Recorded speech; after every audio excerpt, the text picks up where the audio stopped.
Mataji screen ಕಾಣ್ತಾ ಇದೆಯಾ? ಹೌದು ಮಾತಾಜಿ. ಓಕೆ. ಹರೇ ಕೃಷ್ಣ. ಹರೇ ಕೃಷ್ಣ. ಜಯ ರಾಧ ಮಾಧವ ಕುಂಜ ವಿಹಾರಿ ಜಯ ಗೋಪಿ ಜನ ವಲ್ಲಭ ಗಿರಿವರಧಾರಿ ಜಯ ರಾಧ ಮಾಧವ ಕುಂಜ ವಿಹಾರಿ ಜಯ ಗೋಪಿ ಜನ ವಲ್ಲಭ ಗಿರಿವರಧಾರಿ ಯಶೋದನಂದನ ಬ್ರಜ ಜನರಂಜನ ಯಮುನಾ ತೀರಾ ವನಚಾರಿ ಜಯ ರಾಧ ಮಾಧವ ಕುಂಜ ವಿಹಾರಿ ಜಯ ಗೋಪಿ ಜನ ವಲ್ಲಭ ಗಿರಿವರಧಾರಿ ಯಶೋದನಂದನ ಬ್ರಜ ಜನರಂಜನ ಯಮುನಾ ತೀರಾ ವನಚಾರಿ ಜಯ ರಾಧ ಮಾಧವ ಕುಂಜ ವಿಹಾರಿ ಜಯ ಗೋಪಿ ಜನ ವಲ್ಲಭ ಗಿರಿವರಧಾರಿ ಯಶೋಧನಂದನ ಬ್ರಜ ಜನರಂಜನ ಯಮುನಾ ತೀರಾ ವನಚಾರಿ ಜಯ ರಾಧ ಮಾಧವ ಕುಂಜ ವಿಹಾರಿ ಜಯ ಗೋಪಿ ಜನ ವಲ್ಲಭ ಗಿರಿವರಧಾರಿ ಯಶೋಧನಂದನ ಬ್ರಜ ಜನರಂಜನ ಯಶೋಧನಂದನ ಬ್ರಜ ಜನರಂಜನ ಯಮುನಾ ತೀರಾ ವನಚಾರಿ ಜಯ ರಾಧ ಮಾಧವ ಕುಂಜ ವಿಹಾರಿ ಜಯ ಗೋಪಿ ಜನ ವಲ್ಲಭ ಗಿರಿವರಧಾರಿ ಯಶೋದನಂದನ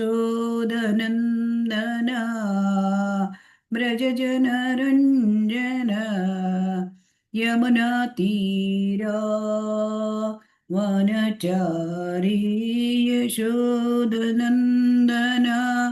ಬ್ರಜ ಜನರಂಜನ ಯಮುನಾ ತೀರಾ ವನಚಾರಿ ಜಯ ರಾಧ ಮಾಧವ ಕುಂಜ ವಿಹಾರಿ ಜಯ ಗೋಪಿ ಜನ ವಲ್ಲಭ ಗಿರಿವರಧಾರಿ ಯಶೋದನಂದನ ಬ್ರಜ ಜನರಂಜನ ಯಶೋದನಂದನ ಬ್ರಜ ಜನರಂಜನ ಯಮುನಾ ತೀರಾ ವನಚಾರಿ ಜಯ ರಾಧ ಮಾಧವ ಕುಂಜ ವಿಹಾರಿ ಜಯ ಗೋಪಿ ಜನ ವಲ್ಲಭ ಗಿರಿವರಧಾರಿ ಯಶೋದನಂದನ ಬ್ರಜ ಜನರಂಜನ ಯಶೋದನಂದನ ಬ್ರಜ ಜನರಂಜನ ಯಮುನಾ ತೀರಾ ವನಚಾರಿ ಜಯ ರಾಧ ಮಾಧವ ಕುಂಜ ವಿಹಾರಿ ಜಯ ಗೋಪಿ ಜನ ವಲ್ಲಭ ಗಿರಿವರಧಾರಿ ಯಶೋದನಂದನ व्रजजनरञ्जन यशोदनन्दन व्रजजनरञ्जन यमुनतीरा वनचारी जय राधमाधवा कुञ्जविहारी जय गोपीजनवल्लभा गिरिवरधारी यशोदनन्दन व्रजजनरञ्जन यशोदनन्दन व्रजजनरञ्जन यमुनातीरावनचारी जय राधमाधवा कुञ्जविहारी जय गोपीजनवल्लभा गिरिवरधारी यशोदनन्दन व्रजजनरञ्जन यशोदनन्दन व्रजजनरञ्जन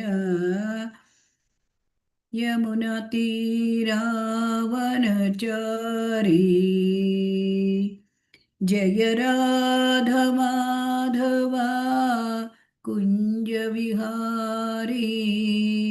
जय गोपीजनवल्लभा गिरिवरधारी यशोदनन्दन व्रजजनरञ्जन यमुनतीरावनचारी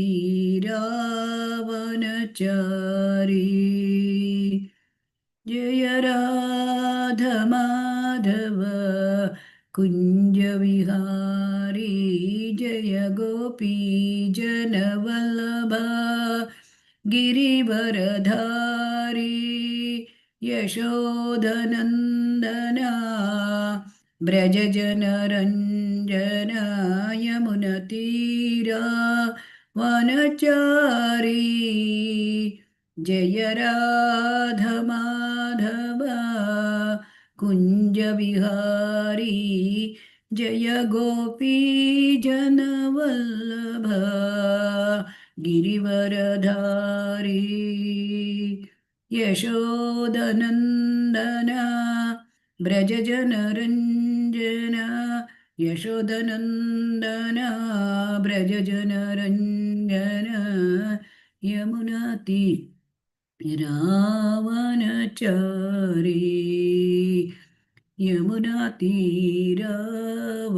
यमुनातीरावनचारी जय राधमाधव कुञ्जविहारी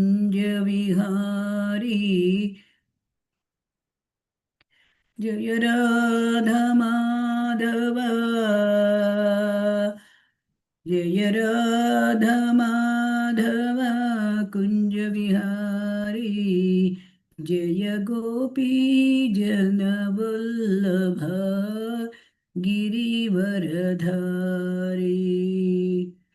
ॐ अज्ञानतिमिरान्धस्य ज्ञानाञ्जनशलाकया चक्षुरुन्मीलितं येन तस्मै श्रीगुरवे नमः श्रीचैतन्यमनोभीष्टं स्थापितं येन भूतले स्वयं रूपः कदा मह्यं ददाति स्वपदान्तिकं वन्देऽहं श्रीगुरोः श्रीयुतपदकमलं श्रीगुरून् वैष्णवांश्च श्रीरूपं साग्रजातं सहगणा रघुनाथान्वितं तं सजीवं साद्वैतं सावधूतं परिजनसहितं कृष्णचैतन्यदेवं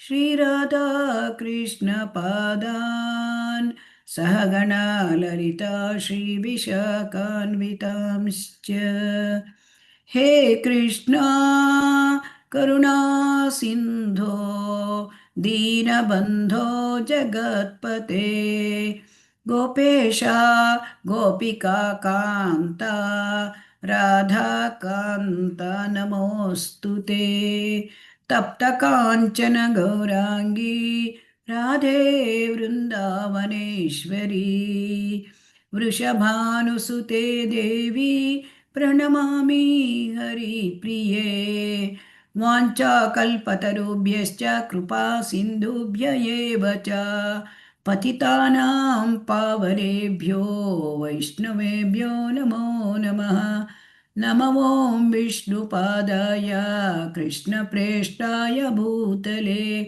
श्रीमते भक्तिवेदान्ता स्वामिन् इति नामिने नमस्ते सरस्वते देवे गौरवाणी प्रचारिणी निर्विशेष शून्यवादी पाश्चात्य देशतारिणे जय श्री कृष्ण चैतन्य प्रभु नित्यानंद श्री अद्वैत गदाधर श्रीवासादि गौर भक्त वृंदा हरे कृष्ण कृष्ण कृष्ण हरे हरे हरे राम राम राम हरे हरे हरे कृष्ण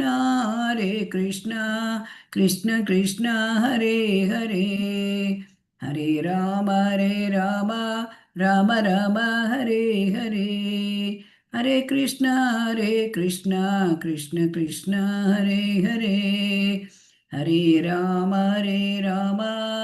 राम राम हरे हरे हरे कृष्ण कृष्ण कृष्ण हरे हरे हरे राम राम राम हरे हरे हरे कृष्ण कृष्ण कृष्ण हरे हरे हरे राम राम राम हरे हरे जय हो विष्णुपाद परमहंस परिव्राजकाचार्य अष्टोत्तर शत हिज डिवाइन ग्रेस अभय चरणारविंद शील प्रभुपाद की जय इस्कॉन फाउंडर बीबीटी फाउंडर शील प्रभुपाद की जय जय हो विष्णुपाद परमहंस परिव्राजकाचार्य अष्टोत्तर शत हिज डिवाइन ग्रेस शील भक्ति सिद्धांत सरस्वती गोस्वामी महाराज की जय अनंत कोटि वैष्णव वृंद की जय नामाचार्य हरिदास की जय प्रेम से बोलो श्री कृष्ण चैतन्य प्रभु नित्यानंद श्री अद्वैत गदाधर श्री वासादि गौर भक्त वृंद श्री राधा कृष्ण गोपीनाथ श्याम कुंड राधा कुंड गिरि गोवर्धन की जय मथुरा वृंदावन धाम की जय नवद्वीप मायापुर धाम की जय द्वारका धाम की जय जगन्नाथ क्षेत्र की जय भक्ति देवी की जय तुलसी देवी की जय गंगा माई की जय यमुना माई की जय हरिनाम संकीर्तन महामहोत्सव की जय श्री राधा गोविंद मंगलारती महामहोत्सव की जय सामवेद भक्त वृंद की जय Srila Prabhupada transcendental book distribution की जय निताय गौर Premanand all glories to all devotees all glories to all devotees all glories to all devotees all glories to all devotees all glories to Guru Gauranga all glories to Srila Prabhupada ki jai Hare Krishna ಎಲ್ಲ ಭಕ್ತರಿಗೂ ಹರೇ ಕೃಷ್ಣ ಸ್ವಾಗತ ಸುಸ್ವಾಗತ ಹರೇ ಕೃಷ್ಣ ಮಾತಾಜಿ. ಶ್ರೀ ಶ್ರೀ ರಾಧಾ ಗೋವಿಂದ ದೇವಸ್ಥಾನ ಮಂಗಳೂರು ಇವರು ಆಯೋಜಿಸಿರುವ 18 ದಿನಗಳ ಭಗವದ್ಗೀತೆಯ ಅಧ್ಯಯನ ತರಗತಿಗೆ ತಮ್ಮೆಲ್ಲರಿಗೂ ಸ್ವಾಗತ ಸುಸ್ವಾಗತ. ಇವತ್ತು ನಾವು ಅಧ್ಯಾಯ 15 ನೋಡಲಿದ್ದೇವೆ. ಇವತ್ತಿನ ದಿನ ನಮಗೆ ಈ ಅಧ್ಯಾಯ 15ರಲ್ಲಿ ಭಗವಂತ ಏನು ತಿಳಿಸ್ಲಿಕ್ಕೆ ಇಷ್ಟಪಡ್ತಾನೆ ಮತ್ತು ಶ್ರೀಲ ಪ್ರಭುಪಾದರು ನಮಗೇನು ಹೇಳಿದ್ದಾರೆ ಅದನ್ನೆಲ್ಲ ನಮಗೆ ಅರ್ಥ ಆಗುವಂತಾಗಲಿ ಅಂತ ನೀವು ಶ್ರೀ ರಾಧಾ ಗೋವಿಂದರಲ್ಲಿ ಬೇಡಿಕೊಳ್ಳಿ. ನಾನು ಕೂಡ ಬೇಡಿಕೊಳ್ಳುತ್ತೇನೆ ಈ 15ನೇ ಅಧ್ಯಾಯವನ್ನು ತಮಗೆ ಯಥಾರೂಪವಾಗಿ ತಿಳಿಸುವಂತೆ ಆಗಲಿ ಅಂತ ಶ್ರೀ ರಾಧಾ ಗೋವಿಂದರಲ್ಲಿ ಮತ್ತೆ ಬೇಡಿಕೊಳ್ಳುತ್ತೇನೆ. ಹರೇ ಕೃಷ್ಣ. ಹರೇ ಕೃಷ್ಣ. ನಿನ್ನೆ ನಾವು ಅಧ್ಯಾಯ 14 ನೋಡಿದ್ದೇವೆ. ಈ ಅಧ್ಯಾಯದ ಹೆಸರಿನಂತೆ ಯಾರಾದ್ರೂ ಹೇಳ್ತೀರಾ? ಹರೇ ಕೃಷ್ಣ. ಭೌತಿಕ ಪ್ರಕೃತಿಯ ತ್ರಿಗುಣಗಳು ಮಾತಾಜಿ. ಭೌತಿಕ ಪ್ರಕೃತಿಯ ತ್ರಿಗುಣಗಳು. ಇಲ್ಲಿ ನಾವು ನೋಡಿದ್ದೇವೆ ಭೌತಿಕ ಪ್ರಕೃತಿಯಲ್ಲಿ 3 ಗುಣಗಳು: ಸತ್ವಗುಣ, ರಜೋಗುಣ, ತಮೋಗುಣ.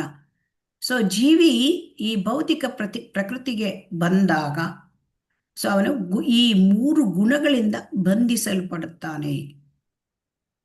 ಈ 3 ಗುಣಗಳಿಂದ ಬಂಧಿಸಲ್ಪಟ್ಟಿರೋದ್ರಿಂದ ಅವನು ಹೇಗೆ ಈ ಭೌತಿಕ ಪ್ರಕೃತಿಯಲ್ಲಿ ಹೇಗೆ ವರ್ತಿಸುತ್ತಾನೆ, ಈ 3 ಗುಣಗಳ ಲಕ್ಷಣಗಳು ಏನು, ಮತ್ತು ಈ 3 ಗುಣಗಳಲ್ಲಿ ಆ ವ್ಯಕ್ತಿ ಜೀವನ ಮಾಡೋದ್ರಿಂದ ಅವನಿಗೆ ಸಿಗ್ತಕ್ಕಂತಹ ಫಲ ಏನು, ಆಮೇಲೆ ಈ 3 ಗುಣಗಳನ್ನ ಹೇಗೆ ಮೀರುವುದು. ಈ 3 ಗುಣಗಳನ್ನ ಮೀರಿದರೆ ಭೌತಿಕ ಪ್ರಕೃತಿಯಿಂದ ನಮಗೆ ಹೊರಗೆ ಹೋಗ್ಲಿಕ್ಕೆ ಸಾಧ್ಯ. ಈ ಬಂಧನದಿಂದ ಬಿಡಿಸ್ಕೊಳ್ಳಿಕ್ಕೆ ಭಗವಂತ ಕೀಲಿ ಕೈ ಕೊಟ್ಟಿದ್ದಾನೆ ನಮಗೆ, ಈ ಜೈಲಿನಿಂದ ಹೊರಗೆ ಬರಲಿಕ್ಕೆ. ಸೊ ಅದನ್ನ ನಾವು ನೋಡಿದ್ದೇವೆ. ಮಾಂಚಯೋ ಅವ್ಯಭಿಚಾರೇಣ ಭಕ್ತಿ ಯೋಗೇನ ಸೇವತೆ ಸಗುಣಾನ್ ಸಮತೀತೈತಾನ್ ಬ್ರಹ್ಮ ಭೂಯಾಯ ಕಲ್ಪತೆ. ಈ 3 ಗುಣಗಳನ್ನ ಹೇಗೆ ನಾವು ಮೀರುವುದು, ಭಕ್ತಿ ಸೇವೆಯಿಂದ ಅದನ್ನ ನಮಗೆ ತಿಳಿಸಿಕೊಟ್ಟಿದ್ದಾರೆ. ಇವತ್ತು ಅಧ್ಯಾಯ 15 ತುಂಬಾ ತುಂಬಾ ಮುಖ್ಯವಾದ ಈ ಅಧ್ಯಾಯ. ಈ ಅಧ್ಯಾಯದ ಹೆಸರು ಪುರುಷೋತ್ತಮ ಯೋಗ. ಈಗ ಪುರುಷೋತ್ತಮ ಅಂದರೆ ಉತ್ತಮ ಪುರುಷ, ಉತ್ತಮ ಪುರುಷ. ಹಾಗಾದ್ರೆ ಇಲ್ಲಿ ಪುರುಷ ಎಂದರೆ ಏನು ಅಂತ ಮೊದಲು ನಾವು ಅರ್ಥ ಮಾಡ್ಕೊಳ್ಬೇಕು. ಪುರುಷ ಅಂದರೆ ಭೋಗಿಸುವವನು, ಭೋಕ್ತ ಅಥವಾ ಭೋಕ್ತಾರ. ಯಾರು ಪ್ರಕೃತಿಯನ್ನು ಭೋಗಿಸುತ್ತಾರೆ ಅಥವಾ ಅನುಭವಿಸುತ್ತಾರೆ ಅವನೇ ಪುರುಷ. ಸೊ ಹಾಗಾಗಿ ಈಗ ನಾವು ಏನ್ ತಿಳ್ಕೊಂಡಿದ್ದೇವೆ, ನಾವೇ ಪ್ರಕೃತಿಯನ್ನ ಅನುಭವಿಸ್ತಾ ಇದ್ದೇವೆ, ನಾವು ಪುರುಷ ಅಂತ ತಿಳ್ಕೊಂಡಿದ್ದೇವೆ ಅಲ್ವಾ? ಹರೇ ಕೃಷ್ಣ. ಎಲ್ಲಿಯವರೆಗೆ? ಹೌದು ಮಾತಾಜಿ. ಈಗ ನಾವು ಭಗವದ್ಗೀತೆಗೆ ಬರೋಕ್ಕಿಂತ ಮುಂಚೆ ನಾವು ತಿಳ್ಕೊಂಡಿದ್ದೇವೆ ನಾವು ಕೂಡ ಎಂಜಾಯ್ ಮಾಡ್ತಾ ಇದ್ದೇವೆ ಅಂತ ಅಲ್ವಾ? ಈಗ ಮನುಷ್ಯರನ್ನ ನೋಡಿ, ಮನುಷ್ಯರು ಕಾಡುಗಳನ್ನೆಲ್ಲ ಕಡಿದು ಹಾಕ್ತಾ ಇದ್ದಾರೆ ಅಲ್ವಾ? ನೀರು, ಸಮುದ್ರದ ನೀರು, ನದಿಯ ನೀರು ಎಲ್ಲವನ್ನು ಕೂಡ ಕಲುಷಿತ ಮಾಡ್ತಾ ಇದ್ದಾರೆ. ಗಾಳಿ ಕಲುಷಿತವಾಗಿದೆ ಅಲ್ವಾ? ಹೌದು, ಮನುಷ್ಯರ ಚಟುವಟಿಕೆಗಳಿಂದ. ಸೊ ಹಾಗಾಗಿ ಮನುಷ್ಯ ಇದೊಂದೇ ಬಿಡ್ಲಿಲ್ಲ, ಸಮುದ್ರದ ಆಳಕ್ಕೆ ಹೋಗಿ ಕೂಡ ಅದನ್ನು ಕೂಡ ಅಲ್ಲಿ ಎಣ್ಣೆಯನ್ನ ತೆಗಿತಾ ಇದ್ದಾರೆ, ಆಯಿಲ್. ಸೊ ಹಾಗಾಗಿ ಇಲ್ಲಿ ಎಲ್ಲ ಏನಂತಂದ್ರೆ ಪ್ರಕೃತಿಯ ಸಂಪನ್ಮೂಲಗಳನ್ನ ಅನುಭವಿಸ್ತಾ ಇದ್ದಾನೆ ಅಲ್ವಾ? ಸೊ ಹಾಗಾದ್ರೆ ಯಾರು ಹಾಗಾದ್ರೆ ನಾವು ಕೂಡ ಪುರುಷ. ಆದರೆ ನಾವು ಯಾವ ಪುರುಷ, ಯಾರಾದ್ರೂ ಹೇಳ್ತೀರಾ? ಸಾಮಾನ್ಯ ಪುರುಷ. ಹರೇ ಕೃಷ್ಣ. ಸಾಮಾನ್ಯರಲ್ಲಿ ಸಾಮಾನ್ಯ ಪುರುಷ. ನಾವು ಧಮ ಪುರುಷ. ಓಕೆ, ನಾವು ಅಧಮ ಪುರುಷ. ಭಗವಂತ ಉತ್ತಮ ಪುರುಷ. ಸೊ ಹಾಗಾಗಿ ನಿಜವಾದ ಪುರುಷ ಭಗವಂತ. ಸೊ ಹಾಗಾಗಿ ಅವನು ಅಖಿಲಾಂಡ ಕೋಟಿ ಬ್ರಹ್ಮಾಂಡ ನಾಯಕ, ಅವನೊಬ್ಬನೇ ಪುರುಷ. ಸೊ ನಾವು ಈಗ ಐಹಿಕ ಪ್ರಜ್ಞೆ, ಈ ಭೌತಿಕ ಪ್ರಜ್ಞೆಯಲ್ಲಿದ್ದು ನಾವು ಈ ಪ್ರಕೃತಿಯ ಒಡೆತನವನ್ನ ನಾವು ಅದನ್ನ ಬಯಸ್ತಾ ಇದ್ದೇವೆ. ಸೊ ಹಾಗಾಗಿ ನಮಗೆ, ಆದರೆ ನಮ್ಮ ಪರಿಸ್ಥಿತಿ ಏನಿರಬೇಕು ನಿಜವಾಗಿ ಅಂತಂದ್ರೆ, ನಾವು ಭಗವಂತನ ಆ ಆನಂದಕ್ಕೆ, ಅದರಲ್ಲಿ ನಾವು ಭಾಗಿಯಾಗಬೇಕು. ಅದು ನಮ್ಮ ನಿಜವಾದ ಆ ಒಂದು ಪರಿಸ್ಥಿತಿ. ಆದರೆ ನಾವು ಈಗ ಆ ಥರವಾಗಿ ಇನ್ನು ಇಲ್ಲ. ಸೊ ಹಾಗಾಗಿ ನಾವು ಭಗವಂತನ ಆ ಒಂದು ಉತ್ತಮ ಪುರುಷೋತ್ತಮನ ಆ ಆನಂದದಲ್ಲಿ ಭಾಗಿಯಾಗಬೇಕು ಅಂದ್ರೆ ನಾವು ಭಗವಂತನ ಸಂಪರ್ಕಕ್ಕೆ ಬರಬೇಕು ಅಲ್ವಾ? ಹೌದು. ಎಲ್ಲ ವಿಚಾರಗಳನ್ನು ಈ ಅಧ್ಯಾಯದಲ್ಲಿ ನಾವು ನೋಡ್ಲಿಕ್ಕೆ ಇದ್ದೇವೆ. ಈ ಅಧ್ಯಾಯ 15 ಇದರಲ್ಲಿ ಈಗ ಭೌತಿಕ ಪ್ರಪಂಚದಿಂದ ಬಿಡಿಸುವುದು ವಿಷಯಗಳು ಏನೇನಿದೆ ಅಂದ್ರೆ, ಈ ಅಧ್ಯಾಯದಲ್ಲಿ ಭೌತಿಕ ಪ್ರಪಂಚದಿಂದ ಬಿಡಿಸ್ಕೊಳ್ಳೋದು. ಈಗ ನಾವು ಭಗವಂತನ ಹತ್ರ ಹೋಗ್ಬೇಕು ಅಥವಾ ಅವನ ಹತ್ರ ನಾವು ಒಂದು ಭಗವಂತನ ಹತ್ರ ನಾವು ಸಂಬಂಧವನ್ನ ಬೆಳೆಸ್ಕೊಳ್ಬೇಕು. ಹೆಚ್ಚಾಗಿ ಅಂದ್ರೆ ನಮ್ಗೆ ಐಹಿಕದಲ್ಲಿ ಏನಾಗ್ಬೇಕು, ಅನಾಸಕ್ತಿ ಬರಬೇಕು ಅಲ್ವಾ? ನಿರಾಸಕ್ತಿ. ಆಗ ಭೌತಿಕದಿಂದ ಬೇರ್ಪಡಿಸ್ಕೊಂಡ್ರೆ ಭಗವಂತನ ಹತ್ರ ಆ ಸಂಬಂಧವನ್ನ ಅರ್ಥ ಮಾಡ್ಕೊಳ್ಳಿಕ್ಕೆ ಸಾಧ್ಯ. ಇಲ್ಲದಿದ್ರೆ ಏನಾಗುತ್ತೆ, ನಮ್ಗೆ ಭೌತಿಕದಲ್ಲಿ ನಾವು ಅಂಟ್ಕೊಂಡ್ಬಿಟ್ರೆ ನಮ್ಮ ಭಗವಂತನ ಹತ್ರ ನಾವು ಏನು ಸಂಬಂಧವನ್ನ ಏರ್ಪಡಿಸ್ಕೊಳ್ಳಿಕ್ಕೆ ನಮಗೆ ಸಮಯವೇ ಸಿಕ್ಕೋದಿಲ್ಲ ಅಲ್ವಾ? ಹೌದು ಈಗ ನಾವು ಹಾಗಾದ್ರೆ ಯಾಕೆ ಆ ಸಂಬಂಧ ಬೆಳೆಸ್ಕೋಬೇಕು, ನಾವು ಹೇಗೆ ಆ ಭಕ್ತಿ ಸೇವೆಯನ್ನ ನಾವು ಮಾಡಬೇಕು, ಇದೆಲ್ಲ ಕಾರಣ ಏನಂತಂದ್ರೆ ಜೀವಿಯ ನಿಜವಾದ ಒಂದು ಸ್ವರೂಪ ಅಂದ್ರೆ ಜೀವೇರ ಸ್ವರೂಪ ಹಯ ಕೃಷ್ಣೇರ ನಿತ್ಯದಾಸ. ಜೀವಿಯ ಒಂದು ಕಾನ್ಸ್ಟಿಟ್ಯೂಷನಲ್ ಪೊಸಿಷನ್, ಅದನ್ನ ಭಗವಂತನ ನಿತ್ಯ ಸೇವಕ, ಅದು ಅವನ ಜೀವಿಯ ಒಂದು ಇದು. ಸೊ ಹಾಗಾಗಿ ಇಲ್ಲಿ ನಾವು ಇದನ್ನ ನಾವು ಯಾವಾಗ ತಿಳ್ಕೊಳ್ತೇವೆ, ಇದನ್ನ ನಾವು ಯಾವಾಗ ಭಗವಂತನನ್ನ ಅರ್ಥ ಮಾಡ್ಕೊಳ್ತೇವೆ, ಅವನ ಜೊತೆ ಸಂಪರ್ಕ ಬಳಸ್ತೇವೆ, ಅದು ಆಗ ನಾವು ಹುಟ್ಟು ಸಾವಿರ ಚಕ್ರದಿಂದ ಪಾರಾಗ್ತೇವೆ. ಇಲ್ಲಿ ಏನಾಗಿದೆ ಅಂತಂದ್ರೆ ನಾವು ಈ ಈ ದುಃಖಾಲಯದಿಂದ ಅವಾಗ ಬಿಡುಗಡೆಯಾಗುತ್ತೆ. ಸೊ ಭಗವಂತನ ಜೊತೆ ನಾವು ಆ ಆಸಕ್ತಿಯನ್ನು ಬೆಳೆಸಿಕೊಂಡರೆ ಐಕ್ಯದಲ್ಲಿ ನಿರಾಸಕ್ತಿ ತನ್ನಿಂತಾನೆ ಬರುತ್ತದೆ.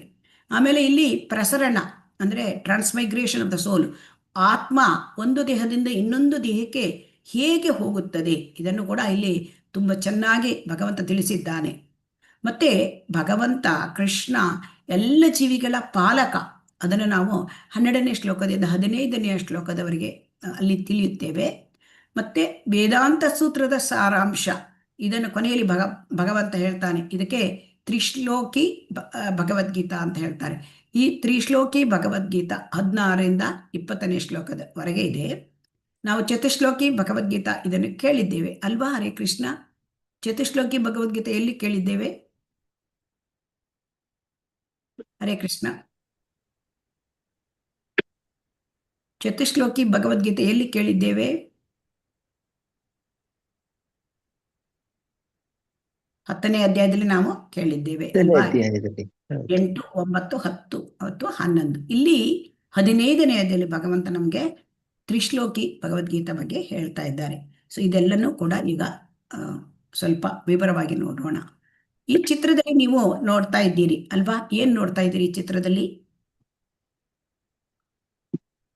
ಈ ಚಿತ್ರ ಏನು ಕಾಣ್ತದೆ ನಿಮಗೆ? ಒಂದು ವ್ಯಕ್ತಿ, ಮರ. ಇಲ್ಲಿ ನಾವು ಮಾವಿನ ಮರವನ್ನ ತಲೆ ಕೆಳಕಾಗಿ ಕಾಣ್ತಾ ಇದ್ದೇವೆ ಅಲ್ವಾ?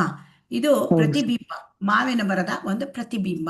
ಆ ಪ್ರತಿಬಿಂಬದಲ್ಲಿ ನಮಗೆ ಒಂದು ಮಾವಿನ ಹಣ್ಣು ಕಾಣುತ್ತೆ ಅಲ್ವಾ? ಈ ಮಾವಿನ ಹಣ್ಣನ್ನು ಪಡೆಯುವುದು ಹೇಗೆ? ಈಗ ಈ ಮಾವಿನ ಹಣ್ಣನ್ನು ಹೇಗೆ ಪಡೆಯುವುದು ನಾವು? ಈಗ ಯಾರಾದ್ರೂ ಒಳಗೆ ಈ ನೀರೊಳಗೆ ಈ ಹಣ್ಣು ಕಾಣ್ತಾ ಇದೆ ಅಲ್ವಾ? ಅದರೊಳಗೆ ನೀರೊಳಗೆ ಈಜ್ಕೊಂಡು ಈ ಮಾವಿನ ಹಣ್ಣು ಪಡಿಲಿಕ್ಕಾಗತ್ತಾ? ಇಲ್ಲ. ಯಾಕೆಂದ್ರೆ ಅಲ್ಲಿ ನಿಜವಾದ ಮಾವಿನ ಹಣ್ಣು ಇಲ್ಲ, ಆ ಮಾವಿನ ಹಣ್ಣಿನ ಪ್ರತಿಬಿಂಬ ಮಾತ್ರ ಅಲ್ಲಿ ಕಾಣ್ತಾ ಇದೆ ಅಲ್ವಾ? ಸೊ ಹಾಗಾಗಿ ಆ ಪ್ರತಿಬಿಂಬ, ಆ ಮಾವಿನ ಹಣ್ಣು ಬೇಕು ಅಂದ್ರೆ ನಿಜವಾದ ಮಾವಿನ ಮರ ಎಲ್ಲಿದೆ ಅಂತ ಹುಡುಕ್ಬೇಕಲ್ವಾ? ಆಮೇಲೆ ಇಲ್ಲಿ ನೋಡಿ, ಆ ನದಿ ಒಳಗೆ ತಟದಲ್ಲಿ ಈ ತರ ಪ್ರತಿಬಿಂಬ ಉಂಟಾಗತ್ತೆ. ಸೊ ಪ್ರತಿಬಿಂಬ ಉಂಟಾಗತ್ತೆ ಅಂದ್ರೆ ನಿಜವಾದ ಮರ ಇರ್ಲೇಬೇಕಲ್ವಾ? ಸೊ ಹಾಗಾಗಿ ಆ ನಿಜವಾದ ಮರವನ್ನ ಹುಡುಕೋದು. ಸೊ ಇಲ್ಲಿ ನೋಡ್ತಾ ಇದ್ದೀವಿ, ಇಲ್ಲಿ ನಿಜವಾದ ಮರವನ್ನ ನಾವು ಕಾಣ್ತಾ ಇದ್ದೇವೆ ಅಲ್ವಾ? ಸೊ ಹೀಗಾಗಿ ಈ ನಿಜವಾದ ಮರ, ಈ ಮಾವಿನ ಹಣ್ಣು ಬೇಕು ಅಂದ್ರೆ ಈ ನಿಜವಾದ ಮರದಿಂದ ನಾವು ಮಾವಿನ ಹಣ್ಣನ್ನ ತಗೋಬೇಕು. ಸೊ ಈಗ ಇದನ್ನ ಯಾಕೆ ಹೀಗೆ ನಾವು ಇದನ್ನ ಚಿತ್ರದಲ್ಲಿ ಈ ರೀತಿಯಾಗಿ ಯಾಕೆ ನಾವು ನೋಡ್ಬೇಕು ಅಂದ್ರೆ, ಇದನ್ನ ಈ ಭೌತಿಕ ಪ್ರಪಂಚ ಹೇಳೋದು ಆಧ್ಯಾತ್ಮಿಕ ಪ್ರಪಂಚದ ವಿಕೃತ ಪ್ರತಿಬಿಂಬ. ಇದು ನಿಜವಾದ ಒಂದು ಇರೋದು ನಿಜವಾಗಿ ಇರ್ತಕ್ಕಂತಹ ಲೋಕ, ಅದು ಭಗವಂತನ ಲೋಕ. ಈ ನಾವಿರ್ತಕ್ಕಂಥದ್ದು ಈ ಭೌತಿಕ ಲೋಕ, ಅದು ಆಧ್ಯಾತ್ಮಿಕ ಲೋಕದ ವಿಕೃತ ಪ್ರತಿಬಿಂಬ. ಅದು ನಿಜವಾಗ್ಲೂ ಇದೆಯಾ? ಇಲ್ಲ ಅಲ್ವಾ? ಈ ಪ್ರತಿಬಿಂಬ ಅಷ್ಟೇ ಅಲ್ವಾ? ಸೊ ಅದಕ್ಕೆ ಈ ಒಂದು ಭೌತಿಕ ಲೋಕ, ಅದು ಈ ಅಸತ್ ಮಾಯೆ ಯಾವುದು ಇಲ್ಲವೋ ಅದು ಈ ಭೌತಿಕ ಪ್ರಪಂಚ. ಸೊ ಹಾಗಾಗಿ ಇಲ್ಲಿ ಒಂದು ಆಲದ ಮರದ ಚಿತ್ರವನ್ನು ಕೂಡ ನಾವಿಲ್ಲಿ ನೋಡ್ತಾ ಇದ್ದೇವೆ ಅಲ್ವಾ? ಸೊ ಹಾಗಾಗಿ ಇಲ್ಲಿ ಇದು ಭೌತಿಕ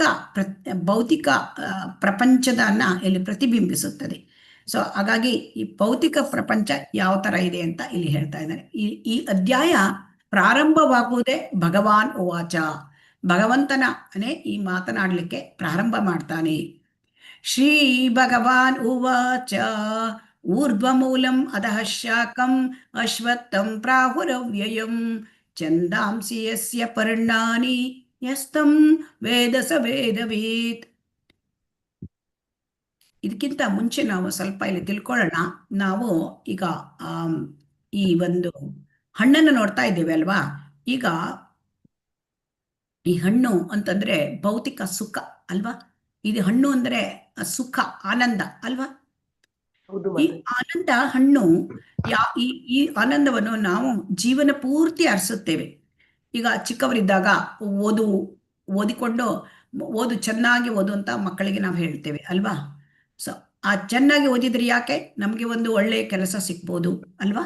ಅದರಿಂದ ನಮ್ಮ ಹೌದು. ಜೀವನ ಮತ್ತು ಸುಖ ಸಿಗ್ಬೋದು ಅಂತ ಆರಿಸ್ತೇವೆ. ಆಮೇಲೆ ಓದಿ ಆಮೇಲೆ ಚೆನ್ನಾಗಿ ಕೆಲಸ ಸಿಕ್ಕಿದ ಮೇಲೆ ಅಥವಾ ಯಾವುದೋ ಒಂದು ಬಿಸ್ನೆಸ್ ಮಾಡ್ತಾರೆ. ಸೊ ಆಗ ಏನಾಗುತ್ತೆ, ಆಯ್ತು ಜೀವನದಲ್ಲಿ ಮದುವೆ ಮಾಡ್ಕೊಳ್ಳೋದ್ರಿಂದ ನಾವು ಸುಖ ಸಿಕ್ಕುತ್ತೆ ಅಂತ ತಿಳ್ಕೊತೇವೆ ಅಲ್ವಾ. ಮದುವೆ ಆದ್ಮೇಲೆ ಹೌದು. ಏನು, ಮಕ್ಕಳಾದ್ರೆ ಸುಖ ಅಲ್ವಾ. ಮದುವೆ ಆದ್ರೆ ಬರೀ ಮಕ್ಕಳಿಲ್ಲದಿದ್ರೆ ಹೇಗೆ, ಮಕ್ಕಳಿದ್ರೆ ಸುಖ. ಆಗ ಮಕ್ಕಳನ್ನ ನಾವು ಹೊಂದಲಿಕ್ಕೆ ನಾವು ಸುಖ ಸಿಕ್ಕತ್ತೆ ಅಂತ ಮಾಡ್ತೇವೆ. ಆಯ್ತು ಮದುವೆ ಆಯ್ತು, ಮಕ್ಕಳಾಯ್ತು, ಅವ್ರನ್ನ ದೊಡ್ಡ ಮಾಡೋದು. ಆಮೇಲೆ ನಮ್ಗನ್ಸುತ್ತೆ, ಓ ಆಯ್ತು ಇದೆಲ್ಲದಿಂದ ಜಂಜಾಟದಿಂದ ನಾನು ನಿವೃತ್ತಿ ಆದರೆ ಆಗ ಸಂತೋಷ ಸಿಕ್ಕುತ್ತೆ, ಈ ತರ ಭಾವಿಸುತ್ತೇವೆ ಅಲ್ವಾ. ಹೌದು ಮಾತಾಜಿ. ಆಮೇಲೆ ನಿವೃತ್ತಿಯಾದ ಮೇಲೆ ಏನಾದರೂ ಸುಖ ಇದೆಯಾ? ಸುಖವನ್ನು ನಾವು ಅರಸುತ್ತಲೇ ಇರುತ್ತೇವೆ ಅಲ್ವಾ. ಆ ಸುಖದ ಸಂತೋಷದ ನಿರೀಕ್ಷೆಯಲ್ಲೇ ಇರುತ್ತೇವೆ. ಆದರೆ ಈ ನಿಜವಾದ ಸುಖ ಎನ್ನತಕ್ಕಂಥದ್ದು ಈ ಭೌತಿಕ ಪ್ರಪಂಚದಲ್ಲಿ ಇಲ್ಲ. ಆನಂದ ಹೇಳ್ತಕ್ಕಂಥದ್ದು ಇರುವುದು ಆ ಆಧ್ಯಾತ್ಮಿಕ ಲೋಕದಲ್ಲಿ. ಈಗ ಇದನ್ನು ಹೇಗೆ ತಿಳ್ಕೊಳ್ಳೋದು ಅಂತಂದ್ರೆ, ಈಗ ನಾವು ಒಂದು ಔಷಧಿ ಅಂಗಡಿಗೆ ಹೋಗಿ ನನಗೊಂದು ಪ್ಯಾಕೆಟ್ ಡ್ರೈ ಜಾಮೂನ್ ಕೊಡಿದ್ರೆ ಔಷಧಿ ಅಂಗಡಿ ಏನ್ ಹೇಳ್ತಾರೆ, ಇದು ಔಷಧಿ ಅಂಗಡಿ, ಇದು ನಿನಗೆ ಗೊತ್ತಾಗ್ಲಿಲ್ವಾ, ಇಲ್ಲಿ ಯಾಕೆ ಬಂದು ನೀನು ಕೇಳ್ತಾ ಇದ್ದೀಯಾ, ಆ ತರ ಕೇಳ್ತಾರೆ ಅಲ್ವಾ. ಹೌದು ಮಾತಾಜಿ. ಹಾಗಾಗಿ ನಾವು ಆನಂದವನ್ನು ಅದು ಎಲ್ಲಿ ಇಲ್ಲವೋ ಅಲ್ಲಿ ಹುಡುಕ್ತಾ ಇದ್ದೇವೆ. ಭೌತಿಕ ಪ್ರಪಂಚದಲ್ಲಿ ಆನಂದವೇ ಇಲ್ಲ, ಅದನ್ನು ಹುಡುಕ್ತಾ ಇದ್ದೇವೆ. ಆದರೆ ಆನಂದ ಎಲ್ಲಿದೆ ಹಾಗಾದ್ರೆ, ಇಲ್ಲಿ ಪ್ರತಿಬಿಂಬ ಇದೆ ಅಂದ್ರೆ ಅದರ ನಿಜವಾದ ಅಸ್ತಿತ್ವ ಇರಲೇಬೇಕು. ಸೊ ಹಾಗಾಗಿ ಆನಂದ ಇಲ್ಲಿ ಭಗವಂತನ ಪಾದಾರವಿಂದ, ಆ ಭಗವಾನ್ ಕೃಷ್ಣನ ಪಾದಾರವಿಂದಗಳಲ್ಲಿ ಆನಂದದ ಭಂಡಾರ ಇದೆ. ಅದನ್ನ ನಾವು ಪಡ್ಕೋಬೇಕು. ಶ್ರೀ ಭಗವಾನ್ ಉವಾಚ ಊರ್ಧ್ವಮೂಲಂ ಅಧಃ ಶಾಖಂ ಅಶ್ವತ್ಥಂ ಪ್ರಾಹುರವ್ಯಯಂ ಛಂದಾಂಸಿ ಯಸ್ಯ ಪರ್ಣಾನಿ ಯಸ್ತಂ ವೇದ ಸ ವೇದವೇತ್. ಇಲ್ಲಿ ಭಗವಂತ ಏನ್ ಹೇಳಲಿಕ್ಕೆ ಪ್ರಾರಂಭ ಮಾಡಿದ್ದಾನೆ, ಈ ಭೌತಿಕ ಜಗತ್ತು ಅದನ್ನ ಮೊದಲು ಇಲ್ಲಿ ವಿವರಣೆ ಕೊಡ್ತಾ ಇದ್ದಾನೆ. ಈ ಭೌತಿಕ ಪ್ರಪಂಚ ಇದನ್ನ ಅಶ್ವತ್ಥ ವೃಕ್ಷಕ್ಕೆ ಹೋಲಿಸಿದ್ದಾರೆ. ಈ ವೃಕ್ಷ ಹೇಗಿದೆ ಅಂತಂದ್ರೆ, ಅಶ್ವತ್ಥ ವೃಕ್ಷ ಇಲ್ಲಿ ನಮಗೆ ಕಾಣಬಹುದು. ಇಲ್ಲಿ ಕಾಣುತ್ತಾ ನಿಮ್ಗೆ ಅಶ್ವತ್ಥ ವೃಕ್ಷ? ಈ ಭೌತಿಕ ಕಾಣ್ತದೆ ಪ್ರಪಂಚ ಮಾತಾಜಿ. ಇದಕ್ಕೆ ಮಾಯಾ ವೃಕ್ಷ. ಈ ಮಾಯಾ ವೃಕ್ಷದಲ್ಲಿ ಏನಿದೆ ಅಂತಂದ್ರೆ, ಈ ಬೇರುಗಳು ಕೆಳಮುಖನಾಗಿಯೂ ಇದೆ, ಬೇರುಗಳು ಮೇಲ್ಮುಖನಾಗಿಯೂ ಇದೆ. ಸೊ ಬೇರುಗಳು ಮೇಲ್ಮುಖ ಮತ್ತು ಕೆಳಮುಖ ಹಾಗೆ ಇದೆ. ಮತ್ತೆ ಈ ಅಶ್ವತ್ಥ ವೃಕ್ಷದಲ್ಲಿ ಕೊಂಬೆ ರೆಂಬೆಗಳು ಕೂಡ ಅನೇಕ ಇವೆ ಅಲ್ವಾ. ಎಷ್ಟೊಂದು ಹೌದು. ಕೊಂಬೆ ರೆಂಬೆಗಳಿದೆ ಆಯ್ತಾ. ಈ ಅಶ್ವತ್ಥ ವೃಕ್ಷಕ್ಕೆ ನಮಗೆ ಅದರ ಆದಿ, ಅದರ ಅದರ ಮಧ್ಯ, ಅದರ ಅಂತ್ಯ ಏನಾದ್ರೂ ಕಾಣುತ್ತಾ, ಏನಾದ್ರೂ ಗೊತ್ತಾಗತ್ತಾ ಇಲ್ಲಿ?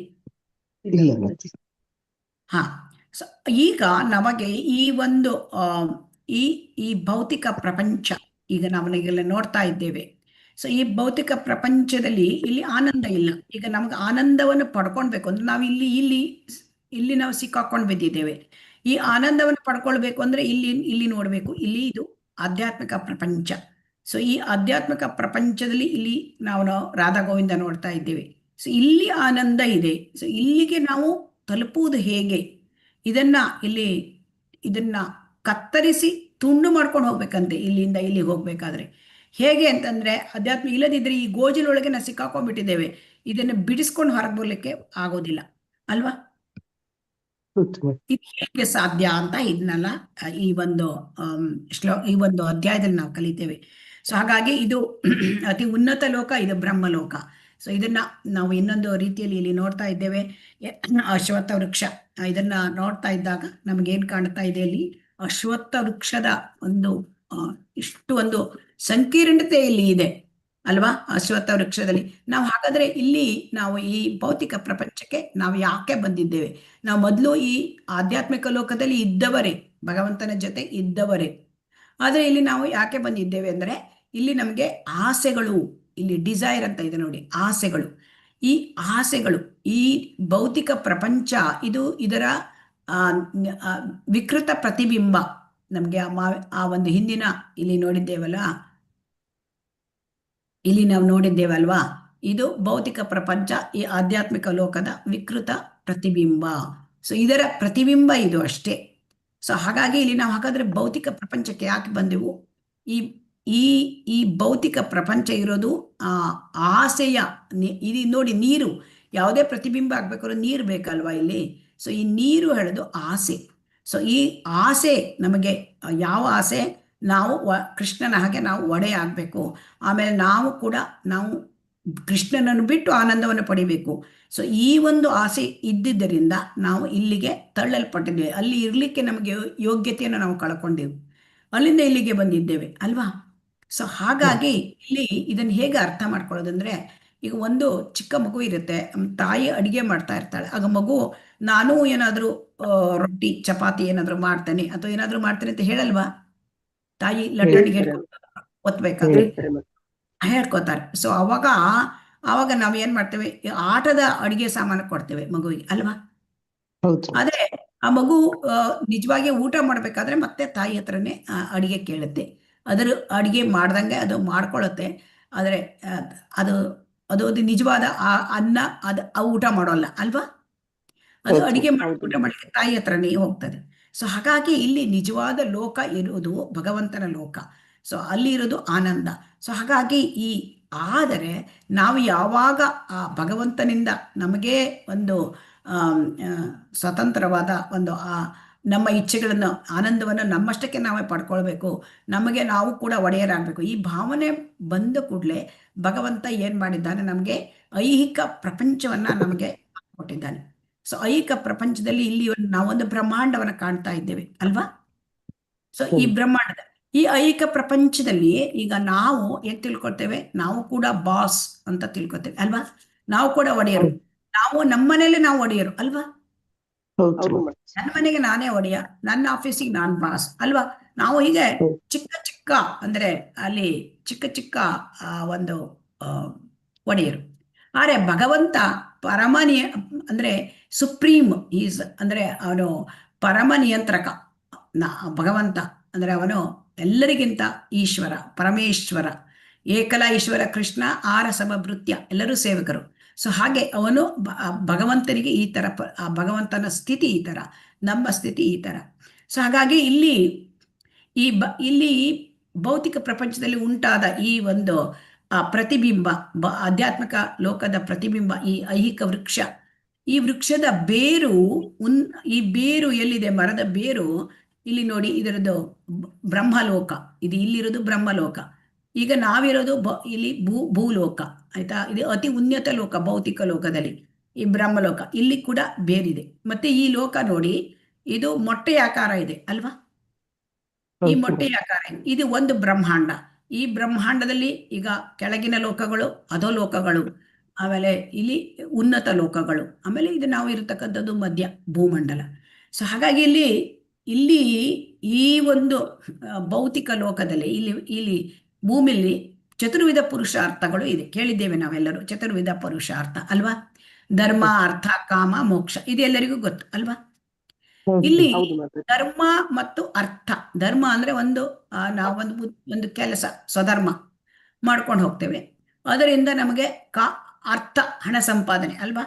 ಧರ್ಮ ಅರ್ಥ ಆದ್ಮೇಲೆ ನಮ್ಮ ಕಾಮ, ನಮ್ಮ ಇಚ್ಛೆಗಳನ್ನ ನಾವು ಪೂರೈಸ್ಲಿಕ್ಕೆ ನಾವು ಇಷ್ಟಪಡ್ತೇವೆ.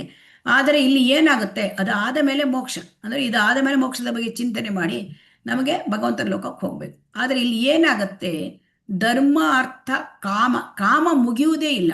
ಕಾಮದಲ್ಲೇ ನಾವು ಸ್ಟಕಪ್ ಆಗ್ತೇವೆ ಅಲ್ವಾ. ಯಾಕಂದ್ರೆ ನಮ್ಮ ಬಯಕೆಗಳು ತೀರದ ಬಯಕೆಗಳು ಅಲ್ವಾ. ಸೊ ಆಗ ನಮಗೆ ಮೋಕ್ಷದ ಬಗ್ಗೆ ಯೋಚನೆ ಮಾಡ್ಲಿಕ್ಕೆ ಆಗೋದಿಲ್ಲ. ಸೊ ಇಲ್ಲಿ ಏನಾಗ್ತದೆ, ಇದು ಭೌತಿಕ. ಇಲ್ಲಿ ನಾವು ಈ ಭೌತಿಕ ಪ್ರಪಂಚ ಇದರದ್ದು ಈ ತರ ನಾವೊಂದು ಐಹಿಕ ವೃಕ್ಷವನ್ನು ನೋಡಿದಾಗ ಇಲ್ಲಿ ಅನೇಕ ಸ್ತರಗಳನ್ನ ನಾವು ನೋಡ್ತಾ ಇದ್ದೇವೆ. ಅತಿ ಉನ್ನತದಲ್ಲಿ ಬ್ರಹ್ಮ ಮತ್ತೆ ಇತರ ದೇವತೆಗಳು ಇದ್ದಾರೆ. ಆಮೇಲೆ ಕೆಳಗೆ ಬಂದಾಗ ಇಲ್ಲಿ ನಮಗೆ ಭೂಲೋಕ ಸಿಕ್ಕತ್ತೆ. ಆಮೇಲೆ ಇಲ್ಲಿ ಈ ಭೂಲೋಕದಲ್ಲಿ ನೋಡಿ ಎಲ್ಲ ಪ್ರಾಣಿಗಳು, ಪಕ್ಷಿಗಳು, ಮನುಷ್ಯರು ಎಲ್ಲನೂ ಕೂಡ ಇಲ್ಲಿ ನಾವು ನೋಡ್ತಾ ಇದ್ದೇವೆ ಅಲ್ವಾ. ಸೊ ಹಾಗಾಗಿ ಇಲ್ಲಿ ಈ ಥರವಾದ ಹಲವಾರು ಜನ್ಮಗಳಲ್ಲಿ ನಾವು ಇದರಲ್ಲಿ ಸಿಕ್ಕಾಕೊಂಡ್ಬಿಟ್ಟಿದ್ದೇವೆ. ಈ ಒಂದು ಭೌತಿಕ ಪ್ರಪಂಚದಲ್ಲಿ ಒಂದೇ ನಾವು ಅಂದರೆ ಒಂದು ಗ್ರಹದಿಂದ ಮತ್ತೊಂದು ಗ್ರಹಕ್ಕೆ ಹಾರ್ತಾ ಇದ್ದೇವೆ. ಒಂದು ದೇಹದಿಂದ ಮತ್ತೊಂದು ದೇಹವನ್ನು ನಾವು ಬದಲಾಯಿಸ್ತಾ ಇದ್ದೇವೆ. ಯಾಕೆಂದರೆ ಈಗ ಇದರಿಂದ ನಮಗೆ ಹೊರಗೆ ಬರಲಿಕ್ಕೆ ಆಗ್ತಾ ಇಲ್ಲ. ಇದರಿಂದ ಹೊರಗೆ ಬರಬೇಕು ಅಂತಂದರೆ ನಾವು ಈ ಭೌತಿಕ ಪ್ರಪಂಚದಿಂದ ಹೊರಗೆ ಬರಬೇಕು. ಸೊ ಅದು ಹೇಗೆ ಅದನ್ನು ಈ ಅನಾಸಕ್ತಿ ಅದರಿಂದ ನಾವು ಈ ಭೌತಿಕ ಪ್ರಪಂಚದಿಂದ ಬೇರ್ಪಡಬೇಕು. ಆಮೇಲೆ ಭಗವಂತನ ಲೋಕಕ್ಕೆ ಹೋಗ್ಲಿಕ್ಕೆ ಆಗತ್ತೆ. ಇದನ್ನ ಮುಂದಿನ ಶ್ಲೋಕಗಳಲ್ಲಿ ನೋಡ್ತೀವಿ. ಅಧಶ್ಚೋರ್ಧ್ವಂ ಪ್ರಸೃತಾಃ ತಸ್ಯ ಶಾಖಾ ಗುಣಪ್ರವೃದ್ಧ ವಿಷಯ ಪ್ರಬಾಲಾಃ ಅಧಶ್ಚ ಮೂಲಾನಿ ಅನುಸಂತತಾನಿ ಕರ್ಮಾನುಬಂಧೀನಿ ಮನುಷ್ಯಲೋಕೆ. ಸೊ ಇಲ್ಲಿ ಕರ್ಮಾನುಬಂಧೀನಿ ಮನುಷ್ಯಲೋಕೆ, ಇಲ್ಲಿ ಏನಾಗಿದೆ, ಮನುಷ್ಯ ಲೋಕದಲ್ಲಿ ಕರ್ಮದಿಂದ ನಾವು ಬಂಧಿತ ಆಗಿದ್ದೇವೆ. ಈ ಮರದ ಬೇರುಗಳು ಕೆಳಮುಖವಾಗಿಯೂ ಮೇಲ್ಮುಖವಾಗಿಯೂ ಇದೆ. ಈ ಮರದ ಬೇರು ಇಲ್ಲಿ ನಾವು ಮರ ನೋಡ್ತಾ ಇದ್ದೇವೆ, ಅದರ ಬೇರು ಇಲ್ಲಿ ಮೇಲ್ಮುಖನಾಗಿಯೂ ಇದೆ, ಕೆಳಮುಖನಾಗಿಯೂ ಇದೆ. ಆಮೇಲೆ ಎಲ್ಲ ಕಡೆಗೂ ಕೊಂಬೆ ರೆಂಬೆಗಳು ಎಲ್ಲ ಕಡೆಗೂ ಹರಡ್ಕೊಂಡ್ಬಿಟ್ಟಿದೆ. ಆಮೇಲೆ ಇದನ್ನ ಪೋಷಿಸೋದು, ಈ ಮರಕ್ಕೆ ಪೋಷಣೆ ಮಾಡಬೇಕು ಅಂದರೆ ಅದಕ್ಕೆ ನೀರು ಗೊಬ್ಬರ ಎಲ್ಲ ಬೇಕಲ್ವ ಮರಕ್ಕೆ. ಸೊ ಇಲ್ಲಿ ಮರಕ್ಕೆ ಮುಖ್ಯವಾದದ್ದು ಆ ಪೋಷಣೆ, ಅದು ಈ 3 ಗುಣಗಳದನ್ನು ಪೋಷಿಸುತ್ತವೆ. ಈ 3 ಗುಣಗಳನ್ನು ನಾವು ಪಾರಾದರೆ ಈ ಮರ ಒಣಗಿ ಹೋಗುತ್ತೆ ಅಲ್ವಾ. ಪೋಷಣೆ ಇಲ್ಲದ್ರೆ ಒಣಗಿ ಹೋಗುತ್ತೆ ಅಲ್ವಾ. ಹೌದು ಮಾತಾಜಿ. ಆದರೆ ನಾವು 3 ಗುಣಗಳಲ್ಲಿ ನಿನ್ನೆ ಕೂಡ ನಾವು ನೋಡಿದ್ದೇವೆ. 3 ಗುಣಗಳಲ್ಲಿ ಇಟ್ಕೊಂಡು ಆ 3 ಗುಣಗಳ ಸಹಯೋಗದೊಂದಿಗೆ ನಾವು ಐಹಿಕ ಪ್ರಪಂಚದಲ್ಲಿ ಅಲ್ಲಿ ಬಿಡಲಾಗದ ಒಂದು ಆ ಚಕ್ರದಲ್ಲಿ, ಹೊರಬರಲಾರದ ಚಕ್ರದಲ್ಲಿ ನಾವು ಸಿಕ್ಕಾಕೊಂಡ್ಬಿಟ್ಟಿದ್ದೇವೆ. ಅದು ಯಾಕೆ? ಅದು ಫಲಾಪೇಕ್ಷಿತ ಕರ್ಮ, ನಮಗೆ ಕಾಮ್ಯ ಕರ್ಮ ಅಂತ ಹೇಳ್ತೇವೆ. ನಾವು ಕೆಲಸ ಮಾಡ್ತೇವೆ, ಅದರದ್ದು ಸಂಪಾದನೆ ನಾವು ಇದನ್ನ ಮಾಡಬೇಕು ಅಂತ. ಸೊ ಹಾಗಾಗಿ ಇಲ್ಲಿ ನಾವು 3 ಗುಣದಲ್ಲಿ ಇದ್ದೇವೆ, ಸತ್ವಗುಣ, ರಜೋಗುಣ, ತಮೋಗುಣ. ಸೊ ಹಾಗಾಗಿ ಈ 3 ಗುಣಗಳನ್ನ ನಾವು ಗುಣಗಳಿಂದ ಈ ಐಹಿಕ ವೃಕ್ಷವನ್ನು ನಾವು ಪೋಷಣೆ ಮಾಡ್ತಾ ಇದ್ದೇವೆ. ಸೊ ಹಾಗಾಗಿ ಇಲ್ಲಿ ನಾವು ಒಂದು ಲೋಕದಿಂದ ಮತ್ತೊಂದು ಲೋಕಕ್ಕೆ, ಒಂದು ದೇಹದಿಂದ ಮತ್ತೊಂದು ದೇಹಕ್ಕೆ, ನಮ್ಮ ಶರೀರ ಅದು ಕೊನೆಗೊಂಡಾಗ ಮತ್ತೊಂದು ಶರೀರ ನಮಗೆ ಸಿಕ್ಕತ್ತೆ. ಅದು ಯಾವ ಲೋಕದಲ್ಲಿಯೂ ಸಿಗ್ಬೋದು. ಈ ಒಂದು ಭೌತಿಕದಲ್ಲಿ ಯಾವ ಲೋಕದಲ್ಲಿ ಬೇಕಾದ್ರೂ ಸಿಗ್ಬೋದು. ನಾವು ಪುಣ್ಯ ಮಾಡಿದರೆ ಸ್ವರ್ಗ ಲೋಕಗಳಿಗೆ ಹೋಗ್ಬೋದು, ನಾವು ಪಾಪ ಮಾಡಿದರೆ ನರಕ ಲೋಕಗಳಿಗೆ ಹೋಗ್ಬೇಕಾಗತ್ತೆ ಅಲ್ವಾ. ನಾವು ಇಲ್ಲಿ ರಜೋಗುಣದಲ್ಲಿ ಇದ್ಕೊಂಡಿದ್ರೆ ಇಲ್ಲಿ ಭೂಲೋಕದಲ್ಲಿ ಮತ್ತೆ ಬರಬಹುದು. ಆದರೆ ನಮಗೆ ಮನುಷ್ಯ ಜೀವನ ಸಿಕ್ಕತ್ತೆ ಅಂತ ಗೊತ್ತಿಲ್ಲ. ಪ್ರಾಣಿ ಆಗ್ಬೋದು, ಪಕ್ಷಿ ಆಗ್ಬೋದು, ಗಿಡ ಮರಗಳಾಗ್ಬೋದು, ಏನ್ ಬೇಕಾದ್ರೂ ಆಗ್ಬಹುದು, ಕ್ರಿಮಿಕೀಟಗಳಾಗ್ಬಹುದು, ದೇವತೆಗಳು ಆಗ್ಬಹುದು ಉನ್ನತ ಲೋಕಕ್ಕೆ ಹೋಗ್ಲಿಕ್ಕೆ. ಸೊ ಹಾಗಾಗಿ ಇಲ್ಲಿ ಈ ರೀತಿಯಾಗಿ ನಾವು ಈ ಭೌತಿಕ ಪ್ರಪಂಚದಲ್ಲಿ ನಮ್ಮ ಅಸ್ತಿತ್ವದ ಬಗ್ಗೆ ಭಗವಂತ ಇದನ್ನ ಇಲ್ಲಿ ಹೇಳ್ತಾ ಇದ್ದಾನೆ.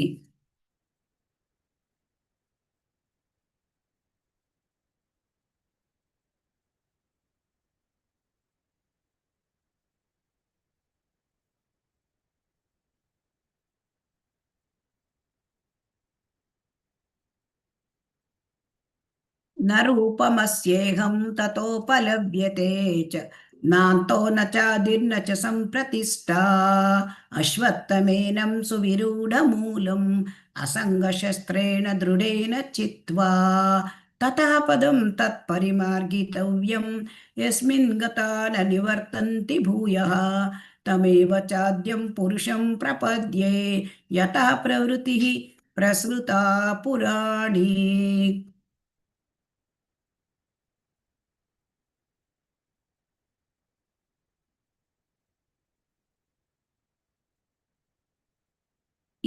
ಹಾಗಾದರೆ ಇದನ್ನ ನಾವು ಈ ಭೌತಿಕ ಪ್ರಪಂಚದಿಂದ ನಾವು ಹೊರಗೆ ಬರೋದು ಹೇಗೆ? ಇಷ್ಟೊಂದು ಗೋಜಲು ಇದ್ದಿದ್ದ ಆ ಭೌತಿಕ ಪ್ರಪಂಚದಲ್ಲಿ ನಾವು ಸಿಕ್ಕಾಕೊಂಡ್ಬಿಟ್ಟಿದ್ದೇವೆ ಅಲ್ವಾ.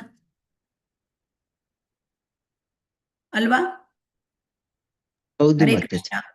ಇದರಿಂದ ಹೊರಗೆ ಬರೋದು ಹೇಗೆ ಅಂತ ಇಲ್ಲಿ ಹೇಳ್ತಾ ಇದ್ದಾರೆ. ಹೊರಗೆ ಬರೋದು ಹೇಗೆ ಅಂತ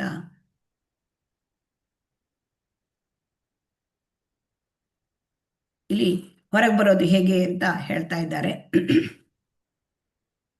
ಅಲ್ಲಿ ನಮಗೆ ನೋಡಿ,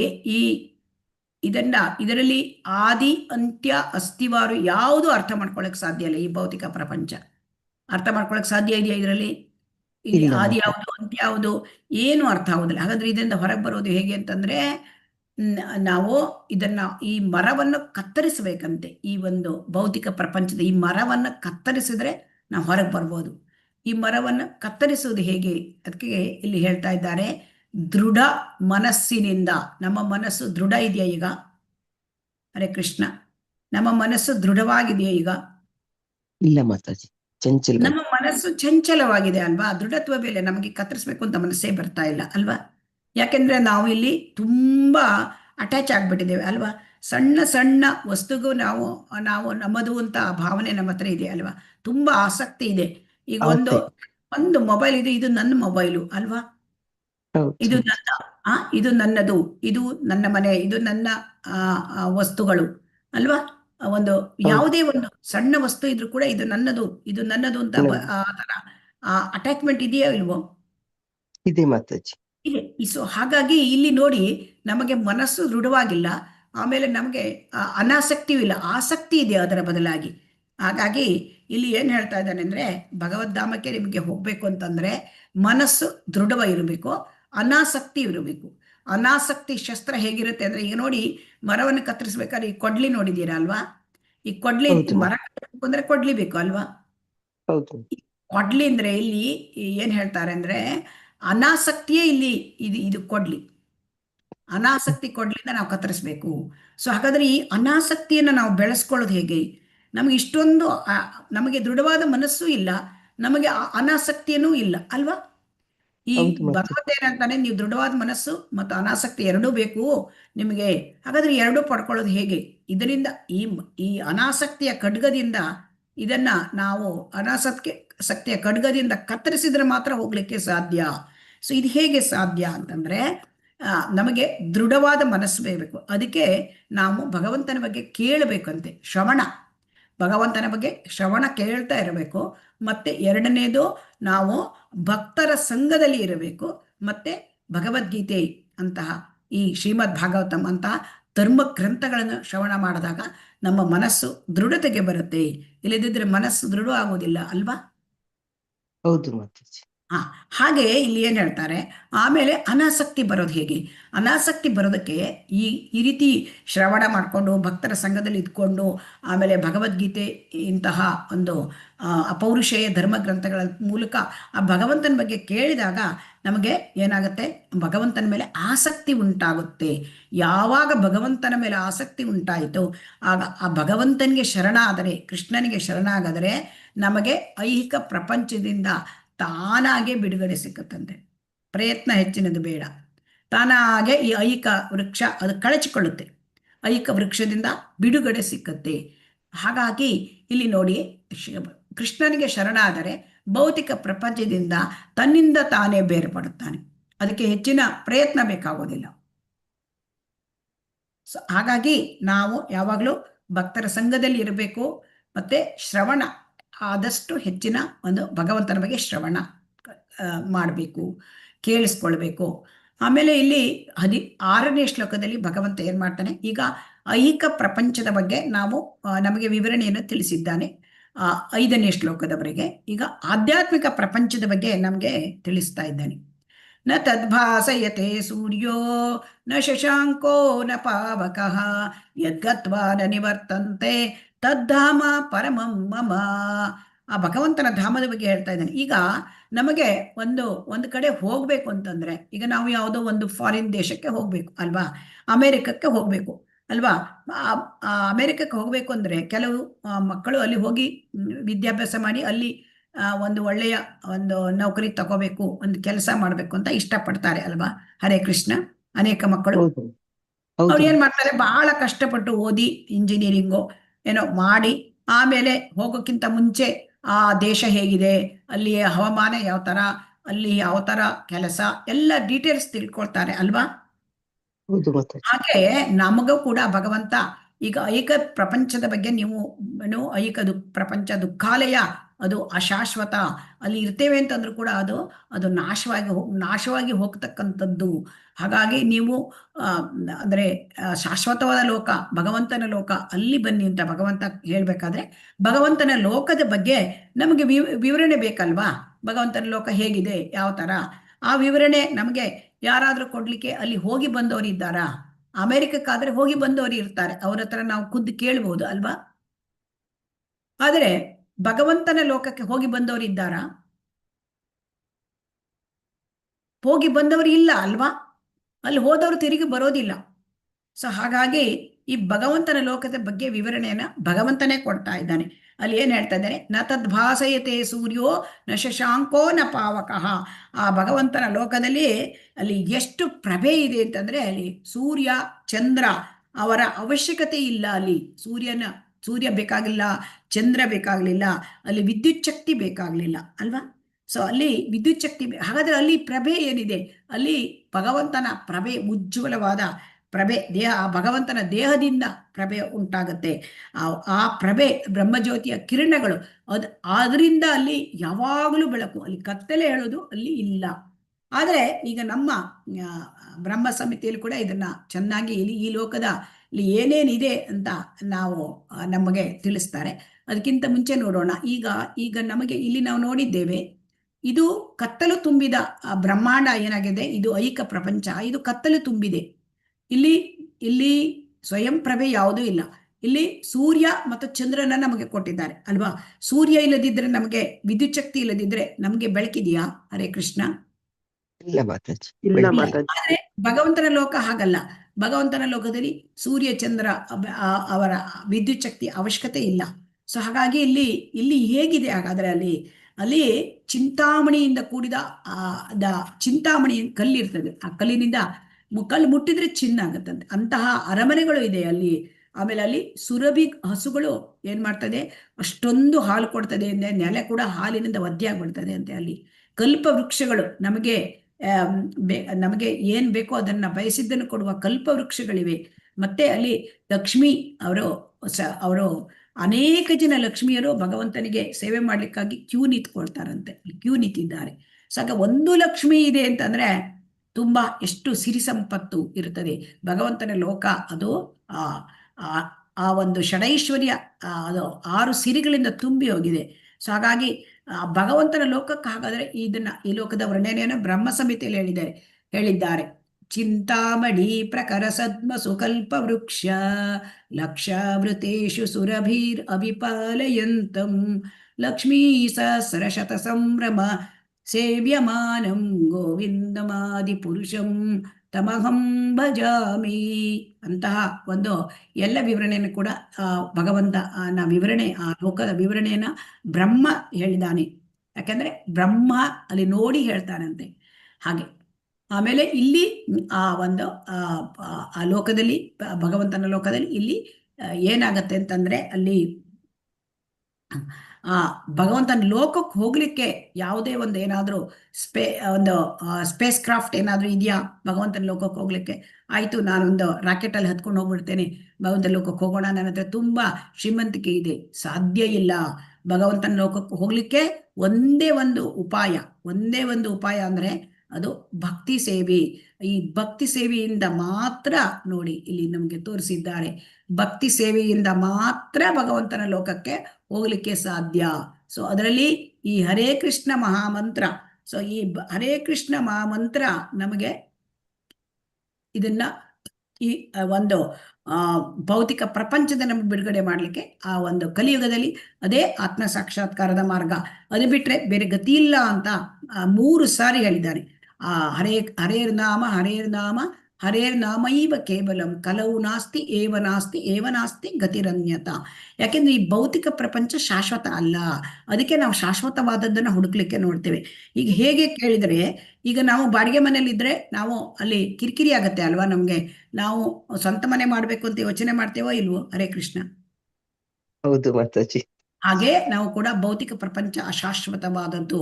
ಸೊ ಹಾಗಾಗಿ ಈ ಭಗವಂತನೇ ಹೇಳಿದ್ದಾನೆ, ಭೌತಿಕ ಪ್ರಪಂಚ ಅಶಾಶ್ವತ, ಇದು ದುಃಖಾಲಯಂ ಅಶಾಶ್ವತಂ ಅಂತ ಆಲ್ರೆಡಿ ಭಗವದ್ಗೀತೆಯಲ್ಲಿ ನಾವು ನೋಡಿದ್ದೇವೆ. ಸೊ ಹಾಗಾಗಿ ಇಲ್ಲಿ ನಮಗೆ ನಮ್ಗೆ ಯಾವ ತರ ಇರಬೇಕು ಅಂತಂದ್ರೆ ಇಲ್ಲಿ ನೋಡಿ, ಭೌತಿಕ ಪ್ರಪಂಚಕ್ಕೂ ಆಧ್ಯಾತ್ಮಿಕ ಪ್ರಪಂಚಕ್ಕೂ ವ್ಯತ್ಯಾಸ. ಭೌತಿಕ ಪ್ರಪಂಚ ಅದು ಅಶಾಶ್ವತವಾದದ್ದು, ಆಧ್ಯಾತ್ಮಿಕ ಪ್ರಪಂಚ ಆ ಭಗವಂತನ ಲೋಕ ಅದು ಶಾಶ್ವತವಾದದ್ದು. ಇಲ್ಲಿ ಭೌತಿಕ ಲೋಕದಲ್ಲಿ ಕಾಮ ಇದೆ, ಆದರೆ ಭಗವಂತನ ಲೋಕದಲ್ಲಿ ನಿಜವಾದ ಪ್ರೇಮ ಇದೆ. ಆಮೇಲೆ ಭಗವಂತನ ಲೋಕದಲ್ಲಿ ನಿಜವಾದ ಆನಂದ ಇದೆ. ಇಲ್ಲಿರ್ತಕ್ಕಂಥದ್ದು ಭೌತಿಕ ಲೋಕದಲ್ಲಿ ಆನಂದ ಹೇಳುವುದು ಇಲ್ಲ. ಇಲ್ಲಿರ್ತಕ್ಕಂಥ ಚಿಕ್ಕ ಚಿಕ್ಕ ಪುಟ್ಟ ವಿಚಾರಗಳಲ್ಲಿ ನಾವು ಸುಖ ಅಂತ ತಿಳ್ಕೊಳ್ತೇವೆ. ಸುಖ ಅಂದ್ರೆ ದುಃಖ ಇಲ್ಲದ ಪರಿಸ್ಥಿತಿ ಈ ಭೌತಿಕ ಲೋಕದಲ್ಲಿ. ಯಾವಾಗಲೂ ದುಃಖ ಒಂದರ ಮೇಲೆ ಒಂದು ಬರ್ತದೆ, ಆದರೆ ಕೆಲವೊಮ್ಮೆ ಒಂದು ದುಃಖದಿಂದ ಮತ್ತೊಂದು ದುಃಖಕ್ಕೆ ಮಧ್ಯೆ ಸ್ವಲ್ಪ ಸಮಯ ನಾವು ಸಮಾಧಾನದಿಂದ ಇರ್ತೇವೆ. ಆವಾಗ ನಾವು ಅದನ್ನೇ ಸುಖ ಅಂತ ತಿಳ್ಕೊಂಡು ಬಿಡ್ತೇವೆ. ಆಮೇಲೆ ಇಲ್ಲಿ ಭೌತಿಕ ಪ್ರಪಂಚದಲ್ಲಿ ಇಲ್ಲಿ ತಂದೆ ತಾಯಿ ಬಂಧು ಬಳಗ ಇದನ್ನೆಲ್ಲ ನಾವು ರಿಲೇಶನ್ಶಿಪ್ಸ್ ಅಲ್ವಾ. ಆದರೆ ಇದೆಲ್ಲ ಅಶಾಶ್ವತ. ಯಾಕಂತಂದ್ರೆ ಇದ್ಯಾವುದು ಶಾಶ್ವತ ಇಲ್ಲ. ನಿಜವಾದ ಸಂಬಂಧ ಇರೋದು ಭಗವಂತನ ಜೊತೆ. ಯಾಕೆಂದ್ರೆ ಆತ್ಮಕ್ಕೆ ಪರಮಾತ್ಮನ ಜೊತೆ ನಿಜವಾದ ಸಂಬಂಧ ಇರೋದು. ಸೊ ಆಮೇಲೆ ಇಲ್ಲಿ ಈ ದುಃಖಾಲಯ, ಭೌತಿಕ ಪ್ರಪಂಚ ದುಃಖಾಲಯ, ಆಧ್ಯಾತ್ಮಿಕ ಪ್ರಪಂಚ ಭಗವಂತನ ಲೋಕದಲ್ಲಿ ಅಲ್ಲಿ ಯಾವುದೇ, ಅದು ವೈಕುಂಠ ಅಂತ ಹೇಳ್ತಾರೆ, ಅಲ್ಲಿ ಯಾವುದೇ ಒಂದು ದುಃಖ ಇಲ್ಲ, ಅದಕ್ಕೆ ವೈಕುಂಠ. ಭೌತಿಕ ಪ್ರಪಂಚ ದುಃಖಾಲಯ. ಆಮೇಲೆ ಇಲ್ಲಿ ಭೌತಿಕ ಪ್ರಪಂಚದಲ್ಲಿ ಜನ್ಮ ಮೃತ್ಯು ಜರಾ ವ್ಯಾಧಿ ಇದು ಇದ್ದೇ ಇದೆ. ಆಧ್ಯಾತ್ಮಿಕ ಪ್ರಪಂಚದಲ್ಲಿ ಇದ್ಯಾವುದೂ ಇಲ್ಲ. ಸೊ ಹಾಗಾಗಿ ಇದರ ವ್ಯತ್ಯಾಸವನ್ನ ನಮ್ಗೆ ಇಲ್ಲಿ ಕೊಡ್ತಾ ಇದ್ದಾರೆ. ಸೊ ಹಾಗಾಗಿ ಇಲ್ಲಿ ನಾವು ಏನಂತ ತಿಳ್ಕೊಳ್ಬೇಕು. ಸೊ ಹಾಗಾಗಿ ನಾವು ಒಂದು ನಿಜವಾದ ನಮ್ಮ ಲೋಕ, ಆ ಲೋಕಕ್ಕೆ, ನಮ್ಮ ಭಗವಂತನ ಲೋಕಕ್ಕೆ ನಾವು ನಿಜವಾಗಿ ಸೇರಿದವರು ಅಂತ ಭಗವಂತ ನಮ್ಗೆ ತನ್ನೆಲ್ಲ ವಿಚಾರ ಅಂತ ತಿಳಿಸ್ಕೊಡ್ತಾ ಇದ್ದೇನೆ. ನೀವು ದುಃಖಾಲಯದಲ್ಲಿ ಇದ್ದೀರಿ, ನೀವು ಇಷ್ಟೊಂದು ಅಶಾಶ್ವತ ಲೋಕದಲ್ಲಿ ಇದ್ದೀರಿ, ನೀವು ನನಗೆ ಸೇರಿದವರು, ನೀವು ಬನ್ನಿ ಅಂತ ನಮ್ಗೆ ಹೇಳ್ತಾ ಇದ್ದಾನೆ ಭಗವದ್ಗೀತೆಯಲ್ಲಿ. ಈಗ 7ನೇ ಶ್ಲೋಕ ನೋಡೋಣ. ಮಮ ಇವಾಂಶೋ ಜೀವಲೋಕೆ ಜೀವಭೂತಃ ಸನಾತನಃ ಮನಃಷ್ಟಾನಿ ಇಂದ್ರಿಯಾಣಿ ಪ್ರಕೃತಿಸ್ಥಾನಿ ಕರ್ಷ್ಯತಿ. ಸೊ ಹಾಗಾಗಿ ಇಲ್ಲಿ ಅಶಾಶ್ವತ ಲೋಕ, ಈ ಅಶಾಶ್ವತ ಲೋಕದಲ್ಲಿ ನೀವಿದ್ದೀರಿ, ಆದರೆ ನೀವೆಲ್ಲರೂ ನನ್ನ ಮಕ್ಕಳು. ಮಮೈವ ಅಂಶ, ಮಮ ಏವ ಅಂಶ, ನನ್ನದೇ ನೀವು ಅಂಶ, ನನ್ನದೇ ಮಕ್ಕಳು ನೀವು. ಈ ಎಲ್ಲ ಜೀವಗಳು ಬರೇ ಒಂದು ಮನುಷ್ಯರೇ ಮಾತ್ರ ಭಗವಂತನ ಮಕ್ಕಳಲ್ಲ, ಎಲ್ಲರೂ ಕೂಡ, ಎಲ್ಲ ಜೀವಿಗಳು ಕೂಡ ಮನುಷ್ಯರ ಭಗವಂತನ ಮಕ್ಕಳು. ಸೊ ಹಾಗಾಗಿ ಈ ಕೃಷ್ಣ ಏನ್ ಹೇಳ್ತಾರೆ, ಯಾಕೆ ನಾನು ಭಗವಂತನ ಲೋಕಕ್ಕೆ ಬನ್ನಿ ಅಂತ ಕರಿತಾ ಇದ್ದೇನೆ, ಯಾಕೆ ಅಂತಂದ್ರೆ ನೀವೆಲ್ಲರೂ ನನ್ನ ಮಕ್ಕಳು. ಈಗ ತಂದೆ ತಾಯಿಗೆ ಮಕ್ಕಳು ಯಾವುದೋ ಹಾಸ್ಟೆಲ್ ಅಲ್ಲಿ ಹೋಗಿ ಅಲ್ಲಿ ಕಾಲೇಜ್ ಕಲೀಲಿಕ್ಕೆ ಇರ್ತಾರೆ ಅಂದ್ರೆ ಅವ್ರಿಗೆ ಮನೆ ಬರಬೇಕು ಮತ್ತೆ ಮುಗಿಸ್ಕೊಂಡು ಅಂತ ಇರ್ತದೆಯೋ ಇಲ್ವೋ? ಹರೇ ಕೃಷ್ಣ, ಊರಿಗೆ ಬನ್ನಿ ಅಂತ ಹೇಳ್ತೇವಲ್ವಾ? ಹರೇ ಕೃಷ್ಣ. ಅಲ್ಲಿ ಅದಕ್ಕೆ ಭಗವಂತ ಏನ್ ಹೇಳ್ತಿದ್ರೆ, ನೀವೆಲ್ಲ ನನ್ನ ಮಕ್ಕಳು. ಎಲ್ಲ ಜೀವರಾಶಿಗಳು, 84 ಲಕ್ಷ ಯೋನಿಗಳಲ್ಲಿ ಇದ್ದಾರೆ ಜೀವರಾಶಿಗಳು. ಅವೆಲ್ಲರೂ ಬದ್ಧ ಜೀವನದಿಂದ ಕಷ್ಟಪಡ್ತಾ ಇದ್ದಾರೆ. ಹೇಗೆ? ಮನಃಷ್ಟಾನಿ ಇಂದ್ರಿಯಾಡಿ, ಈ ಮನಸ್ಸನ್ನು ಸೇರಿಸಿಕೊಂಡು ಇಂದ್ರಿಯ, 5 ಇಂದ್ರಿಯಗಳು, ಆ ಒಂದು ಜ್ಞಾನೇಂದ್ರಿಯ ಎಲ್ಲ, ಕಣ್ಣು, ಕಿವಿ, ಮೂಗು, ನಾಲಿಗೆ, ಚರ್ಮ, ಆಮೇಲೆ ಅದ್ರ ಜೊತೆಗೆ ಮನಸ್ಸು, ಇದು ಸೇರ್ಕೊಂಡು 6 ಇಂದ್ರಿಯಗಳಿಂದ ನೀವು ಬಹಳ ಕಷ್ಟಪಡ್ತಾ ಇದ್ದೀರಿ. ಯಾಕೆ ಇಷ್ಟು ಕಷ್ಟಪಡ್ತಾ ಇದ್ದೀರಿ? ಈ ಕಷ್ಟಪಡೋದು, ಇಲ್ಲಿ ಇಷ್ಟು ಕಷ್ಟಪಟ್ಟು ಜೀವನ ಮಾಡ್ತಾ ಇದ್ದಾರೆ ಅಲ್ವಾ? ಈ ಕಷ್ಟಪಡೋದು ಯಾಕಾಗಿ? ನನಗೆ ಅದು ಬೇಕು ಇದು ಬೇಕು ಅಂತ ಅಲ್ವಾ? ಅಂದ್ರೆ ಇಂದ್ರಿಯ ಸುಖಕ್ಕಾಗಿ ನೀವು ಕಷ್ಟಪಡ್ತಾ ಇದ್ದೀರಿ. ಆದ್ರೆ ಇಲ್ಲಿ ಇಂದ್ರಿಯ ಸುಖ ಇದು ನಿಜವಾದ ಸುಖ ಅಲ್ಲ, ಇದು ದುಃಖವನ್ನೇ ತಂದು ಕೊಡ್ತದೆ ಅಂತ ಇಲ್ಲಿ ಹೇಳ್ತಾ ಇದ್ದಾನೆ. ನೀವೆಲ್ಲ ನನ್ನ ಮಕ್ಕಳು, ನೀವೆಲ್ಲರೂ ಕೂಡ ನೀವು ಅಲ್ಲಿ ನನಗೆ ಸೇರಿದವರು, ನೀವು ಕಷ್ಟಪಡ್ತಾ ಇದ್ದೀರಿ ಅಂತ ಇಲ್ಲಿ ಹೇಳ್ತಾ ಇದ್ದಾನೆ ಭಗವಂತ.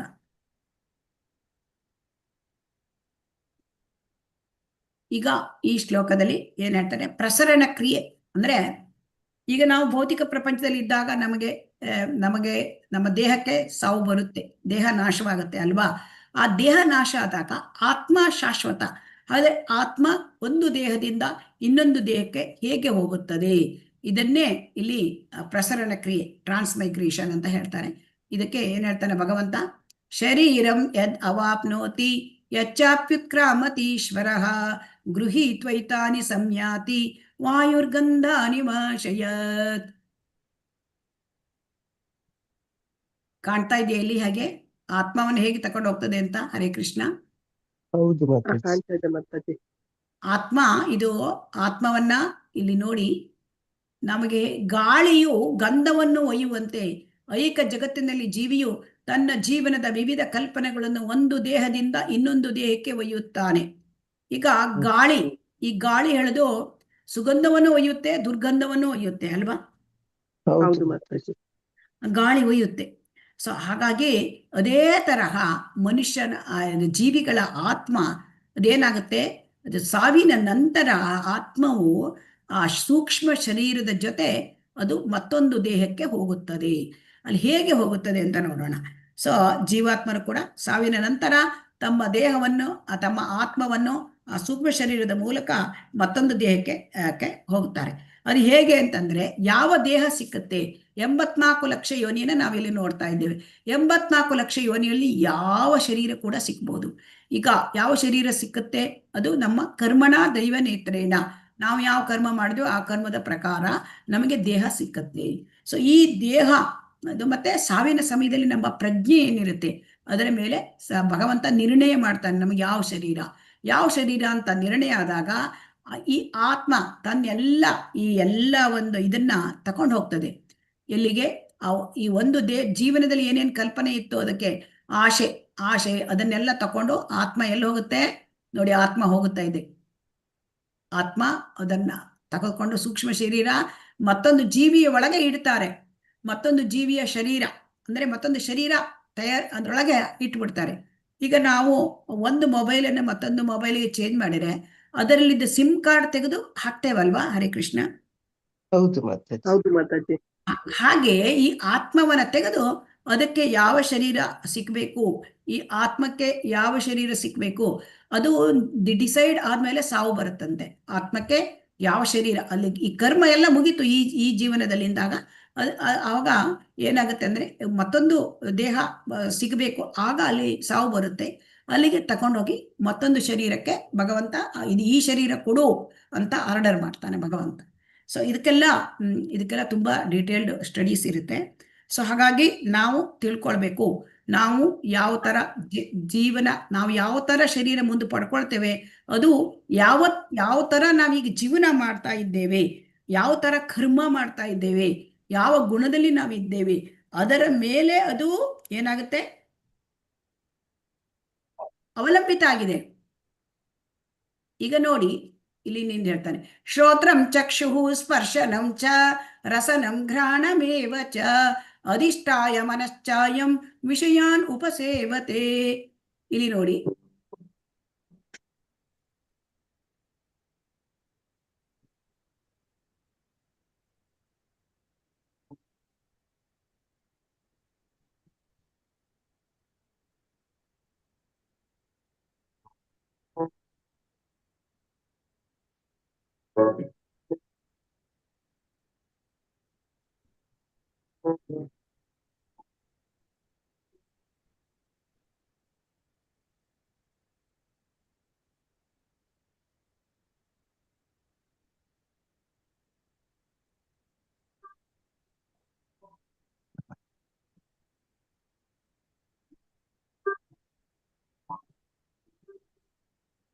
ಹರೇ ಕೃಷ್ಣ.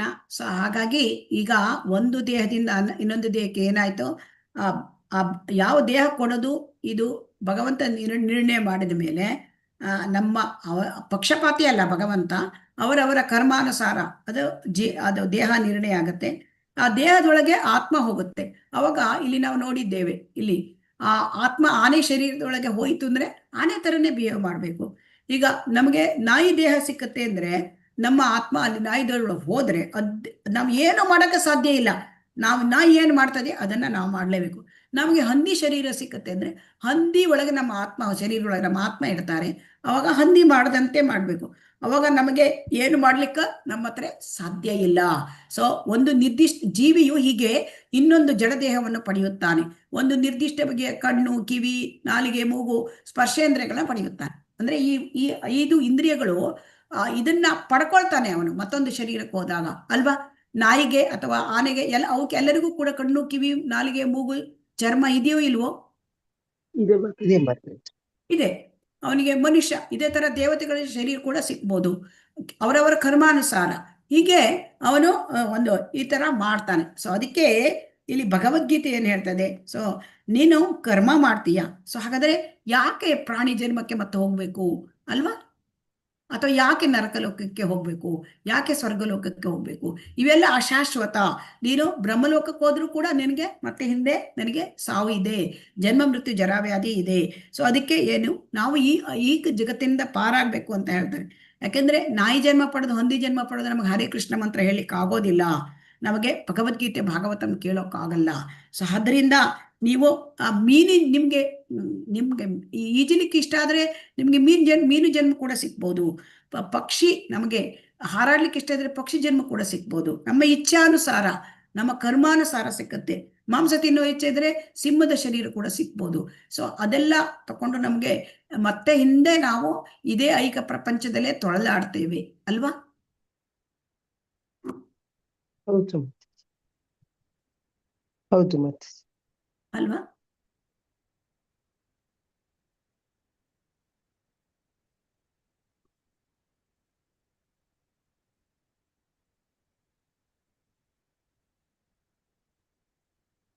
ಕೇಳಿಸೋದಿಲ್ಲ ಮಾತಾಜಿ.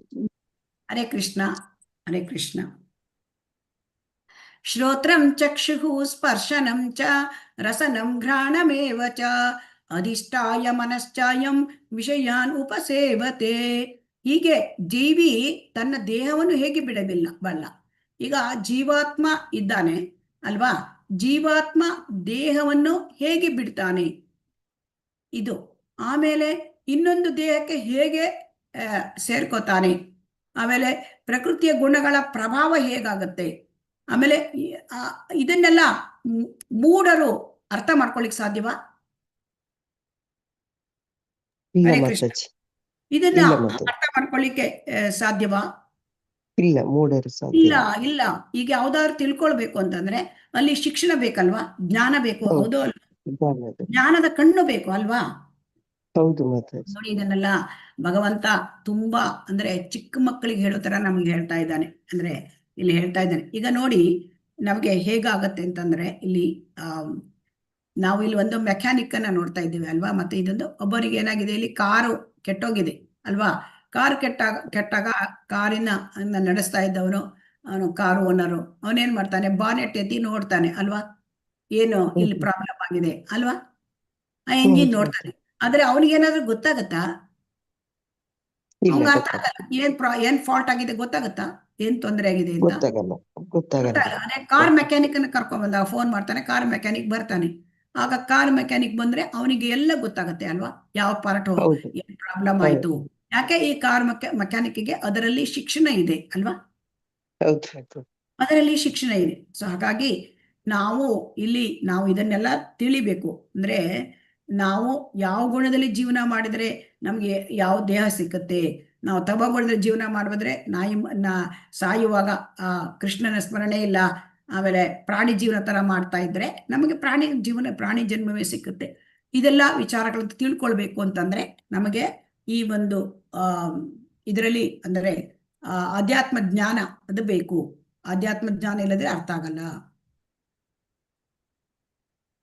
ಈಗ ಇಲ್ಲಿ ನೋಡಿ, ಆತ್ಮ ಸಾಕ್ಷಾತ್ಕಾರವು ಕೃಷ್ಣನನ್ನು ಅರ್ಥ ಮಾಡಿಕೊಳ್ಳುವುದು ಮತ್ತು ಅವನೊಂದಿಗೆ ಒಬ್ಬರ ಶಾಶ್ವತ ಸಂಬಂಧವನ್ನು ಅರ್ಥೈಸಿಕೊಳ್ಳುವುದು. ಆತ್ಮ ಸಾಕ್ಷಾತ್ಕಾರ ಅಂದ್ರೆ ಏನು? ಭಗವಂತನನ್ನ ಅರ್ಥ ಮಾಡ್ಕೊಳ್ಳೋದು, ಮತ್ತೆ ಭಗವಂತನ ಜೊತೆ ನಮ್ಗೆ ಶಾಶ್ವತ ಸಂಬಂಧ ಇದೆ. ಭಗವಂತ ಅವನು ನಮ್ಮ ತಂದೆ, ಪರಮಪಿತ, ನಾವು ಅವನ ಮಕ್ಕಳು ಅಲ್ವಾ. ಭಗವಂತ ಒಡೆಯ, ನಾವು ಅವನ ಸೇವಕರು. ಇದು ಸಂಬಂಧ ಇದೆ. ಇದನ್ನ ಅರ್ಥ ಮಾಡ್ಕೊಳ್ಬೇಕು ಅಂತಂದ್ರೆ ಆ ಭಗವಂತನ ಆತ್ಮ ಸಾಕ್ಷಾತ್ಕಾರ ಮಾಡ್ಕೊಳ್ಳೋದು ಮತ್ತೆ ಕೃಷ್ಣನನ್ನ ಅರ್ಥ ಮಾಡ್ಕೊಳ್ಳೋದು ಇದು ಬಹಳ ಮುಖ್ಯ. ಇಲ್ಲಿ ನಾವು ನೋಡ್ತಾ ಇದ್ದೇವೆ, ಇಲ್ಲಿ ಒಂದು ಚಿತ್ರದಲ್ಲಿ ನೋಡ್ತಾ ಇದ್ದೇವೆ, ಇಲ್ಲಿ ಮೃಗ ಒಬ್ಬ ಬೇಡರವನು ಇರ್ತಾನೆ. ಅಂದ್ರೆ ಈ ಒಂಥರ ಪ್ರಾಣಿಗಳನ್ನೆಲ್ಲ ಬೇಟೆಯಾಡೋದು, ಅವನ ಹೆಸರು ಮೃಗಾರಿ ಅಂತ. ಪ್ರಾಣಿಗಳನ್ನ ಬೇಟೆಯಾಡಿ ಅವನು ಏನ್ ಮಾಡ್ತಾ ಇರ್ತಾನೆ, ಆ ಪ್ರಾಣಿಗಳನ್ನು ಅರಜೀವ ಮಾಡಿ ಕೊಲ್ತಾ ಇರ್ತಾನೆ. ಆಮೇಲೆ ಅದು ಅವನ ವೃತ್ತಿಯಾಗಿರುತ್ತೆ. ಆಗ ಆ ಸಮಯದಲ್ಲಿ ಅಲ್ಲಿಗೆ ನಾರದರು ಬರ್ತಾರೆ. ಹೀಗೆ ಅವನು ಅನೇಕ ಪ್ರಾಣಿಗಳನ್ನು, ಅಲ್ಲಿ ಸ್ವಲ್ಪ ಪ್ರಾಣಿ ಅಲ್ಲ, ಸುಮಾರು ಪ್ರಾಣಿಗಳನ್ನು ಕೊಂದಿರ್ತಾನೆ. ಅದು ನಿತ್ಯ ಅವನದು ಅದೇ ಕೆಲಸ. ಆಮೇಲೆ ಅಲ್ಲಿ ನಾರದ ಮುನಿ ಅವರು ತುಂಬಾ ಆಪ್ತ ಭಕ್ತರು, ಅವರು ಭಗವಂತನ ಶುದ್ಧ ಭಕ್ತರು. ಅವರು ಬಂದಾಗ ಅವನಿಗೆ ಹೇಳ್ತಾರೆ, ಇದು ಯಾಕಪ್ಪ ಪ್ರಾಣಿಗಳನ್ನ ಈ ರೀತಿ ನೀನು ಕೊಲ್ಲಬೇಕಾದ್ರೆ ನೀನು ಒಟ್ಟಿಗೆ ಕೊಲ್ಲು. ಅರಜೀವ ಮಾಡಿ ಅವರು ವಿಲುವಿಲ ಅಂತ ಒದ್ದಾಡಿದ್ರೆ ಅದೆಲ್ಲ ನಿನಗೆ, ಪ್ರಾಣಿ ಕೊಲ್ಲೋದೇ ಪಾಪ, ಇಷ್ಟನ್ನೆಲ್ಲ ನೀನು ಯಾಕೆ ಪಾಪದ ಕೆಲಸ ಮಾಡ್ತಾ ಇದ್ದೀಯಾ? ಆದಾಗ ಅವನು, ನನಗೆ ಇದು ವೃತ್ತಿ, ನನ್ನ ತಂದೆ ಇದನ್ನೇ ಕೊಟ್ಟಿದ್ದಾರೆ ನನಗೆ ನನ್ನ ಜೀವನ ಮಾಡ್ಕೊಂಡು ಹೋಗ್ಲಿಕ್ಕೆ. ಹಾಗಾದರೆ ಹೋಗು, ನಿನ್ನ ಮನೆಗೆ ಹೋಗಿ ನೀನು ಕೇಳ್ಕೊ.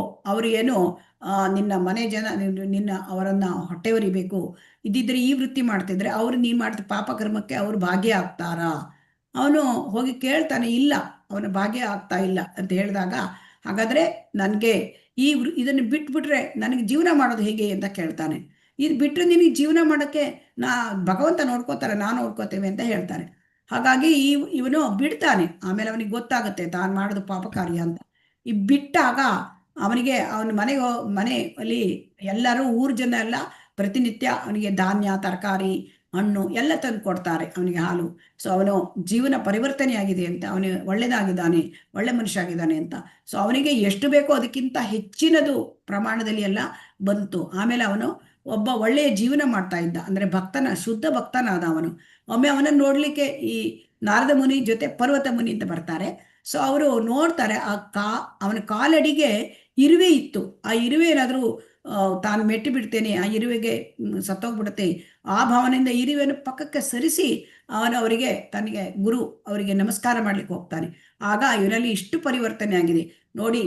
ಬೇಡರವನು ಎಷ್ಟು ಪ್ರಾಣಿಗಳನ್ನ ಕೊಂತ ಇದ್ದ, ಅರಿಜೀವ ಮಾಡಿ ಅವರನ್ನೆಲ್ಲ ಅಂದ್ರೆ ಹಿಂಸೆ ಕೊಡ್ತಾ ಇದ್ದ ಅವನು, ಈಗ ಒಂದು ಇರುವೆಯನ್ನೂ ಕೂಡ ಅದನ್ನು ಮೆಟ್ಟಿದ್ರೆ ತನಗೆ ಆ ಇರುವೆಗೆ ತೊಂದರೆ ಆಗುತ್ತೆ, ಈ ಭಾವನೆಗೆ ಬರಲಿಕ್ಕೆ ಕಾರಣ ಏನು?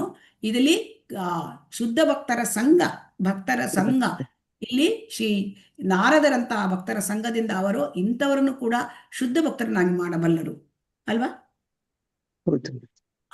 ಹಾಗಾಗಿ ಇಲ್ಲಿ ಭಕ್ತರ ಸಂಘ. ಸೊ ಹಾಗಾಗಿ ಭಕ್ತರ ಸಂಘ ಮತ್ತು ಹರೇ ಕೃಷ್ಣ ಮಹಾಮಂತ್ರದ ಮಹಿಮೆ. ಸೊ ಹಾಗಾಗಿ ಅದರಿಂದ ಅವರಿಗೆ ಎಲ್ಲ ಅರ್ಥ ಆಗತ್ತೆ, ನಾನು ಯಾರು, ಇಲ್ಲಿ ಈ ರೀತಿ ಎಲ್ಲರ ಪ್ರಾಣಿಗಳ, ಎಲ್ಲ ಜೀವಿಗಳ ಹೃದಯದಲ್ಲಿ ಆತ್ಮ ಇದ್ದಾನೆ, ಪರಮಾತ್ಮ ಇದ್ದಾನೆ. ಜೀವಿಗಳ ಹೃದಯದಲ್ಲಿ ಭಗವಂತನ ದೇವಾಲಯ ಅದು. ಯಾಕಂದ್ರೆ ಪರಮಾತ್ಮ ಇದ್ದಾನೆ ಅಂದ್ರೆ ದೇವರೆಯಲ್ಲಿದ್ದಾನೆ, ಅದು ದೇವಾಲಯ.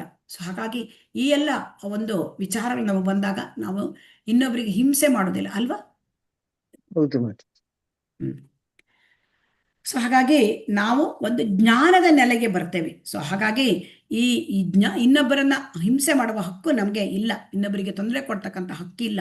ಸೊ ಇದೆಲ್ಲ ಭಗವದ್ಗೀತೆ ನಮಗೆ ಇದನ್ನ ಸ್ಪಷ್ಟವಾಗಿ ತಿಳಿಸ್ತದೆ.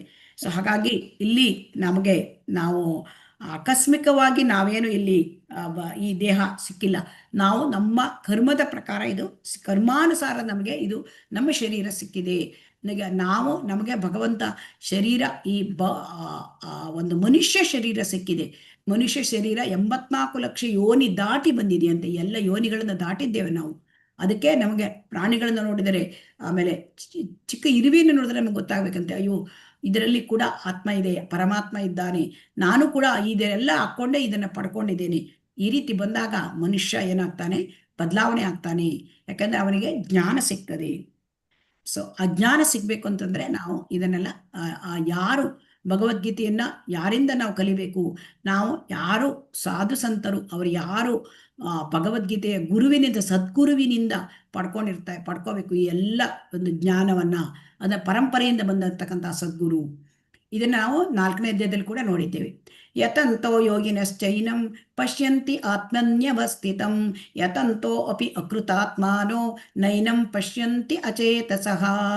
ಹಾಗಾಗಿ ಇದರಲ್ಲಿ ಏನಾಗತ್ತೆ ಅಂತಂದ್ರೆ, ಯಾರಿಗೆ ಇದೆಲ್ಲ ಗೊತ್ತಾಗತ್ತೆ ಅಂತ ಹೇಳ್ತಾ ಇದ್ದಾನೆ. ಈ ವಿಚಾರಗಳು ಯಾರಿಗೆ ಗೊತ್ತಾಗುತ್ತೆ? ಮೂಢರಿಗೆ ಗೊತ್ತಾಗಲ್ಲ. ಹಾಗಾದ್ರೆ ಯಾರಿಗೆ ಗೊತ್ತಾಗುತ್ತೆ? ಭಗವಂತನೇ ಹೇಳ್ತಾ ಇದ್ದಾನೆ, ಆತ್ಮ ಸಾಕ್ಷಾತ್ಕಾರದಲ್ಲಿ ನೆಲೆಯಾಗಿದ್ದು ಪ್ರಯತ್ನ ಪಡುತ್ತಿರುವ ಆಧ್ಯಾತ್ಮಿಕವಾದಿಗಳು ಇದೆಲ್ಲವನ್ನೂ ಸ್ಪಷ್ಟವಾಗಿ ಕಾಣಬಲ್ಲರು. ಹಾಗಾಗಿ ಯಾರು ಆಧ್ಯಾತ್ಮದಲ್ಲಿ ಇದ್ದಾರೆ, ಯಾರಿಗೆ ಆತ್ಮ ಸಾಕ್ಷಾತ್ಕಾರ ಆಗಿದೆ, ನಾನು ಯಾರು ಅಂತ ಗೊತ್ತಾಗಿದೆ, ಅವರಿಗೆ ಇದೆಲ್ಲ ಗೊತ್ತಾಗತ್ತೆ. ಸೊ ಆದರೆ ಯಾರ ಮನಸ್ಸು ಬೆಳೆದಿಲ್ಲವೋ ಮತ್ತು ಯಾರು ಆತ್ಮ ಸಾಕ್ಷಾತ್ಕಾರದ ನೆಲೆಯನ್ನು ಪಡೆದಿಲ್ಲವೋ ಅವರು ಪ್ರಯತ್ನ ಪಟ್ಟರು ಏನಾಗ್ತಾ ಇದೆ ಅನ್ನೋದನ್ನ ನಮಗೆ ಕಾಣಲಿಕ್ಕೆ ಸಾಧ್ಯ ಇಲ್ಲ. ಸೊ ಹಾಗಾಗಿ ಇಲ್ಲಿ ಯಾರು ಆತ್ಮ ಸಾಕ್ಷಾತ್ಕಾರ ಪಡೆದಿದ್ದಾರೆ ಅವರಿಗೆ ಗೊತ್ತಾಗ್ತದೆ ಇದೆಲ್ಲ ವಿಚಾರ. ಯಾರು ಇನ್ನೂ ಆ ಮನಸ್ಸು ಅವ್ರದ್ದು ಇನ್ನೂ ಭೌತಿಕ ಐಹಿಕ ಬಗ್ಗೆ ವಿಚಾರ ಮಾಡ್ತದೆ, ಅವರು ಆತ್ಮ ಸಾಕ್ಷಾತ್ಕಾರದ ನೆಲೆಗೆ ಕೂಡ ಬಂದಿಲ್ಲ, ಅವ್ರಿಗೆ ಏನ್ ಮಾಡಿದ್ರು ಇದು ಅರ್ಥ ಆಗೋದಿಲ್ಲ ಅವರಿಗೆ. ಇದು ತುಂಬಾ ಚೆನ್ನಾಗಿದೆ. ಗಾಮ ಅವಿಶೇಚ ಭೂತಾನಿ ಧಾರಯಾಮಿ ಅಹಮೋಜಸ ಪುಷ್ಣಾಮಿ ಚೌಷಧೀಹಿ ಸರ್ವ ಸೋಮೋ ಭೂತ್ವಾ ರಸಾತ್ಮಕಃ. ಭಗವಂತ ನಮ್ಮನ್ನ ಹೇಗೆ ಪಾಲನೆ ಮಾಡ್ತಾನೆ ಅದನ್ನ ಇಲ್ಲಿ ಈ ಶ್ಲೋಕ ಹೇಳ್ತದೆ.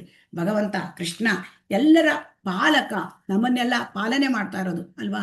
ನಮಗೆ ಗಾಳಿ ಬೆಳಕು ನೀರು ಆಮೇಲೆ ಎಲ್ಲ ಸೂರ್ಯ ಚಂದ್ರ ಎಲ್ಲ ಕೊಟ್ಟಿದ್ದಾನೆ. ಇದನ್ನು ಹೇಗೆ ಮಾಡ್ತಾ ಇದ್ದಾನೆ ಅದನ್ನ ಇಲ್ಲಿ ಭಗವಂತ ಹೇಳ್ತಾ ಇದ್ದಾನೆ.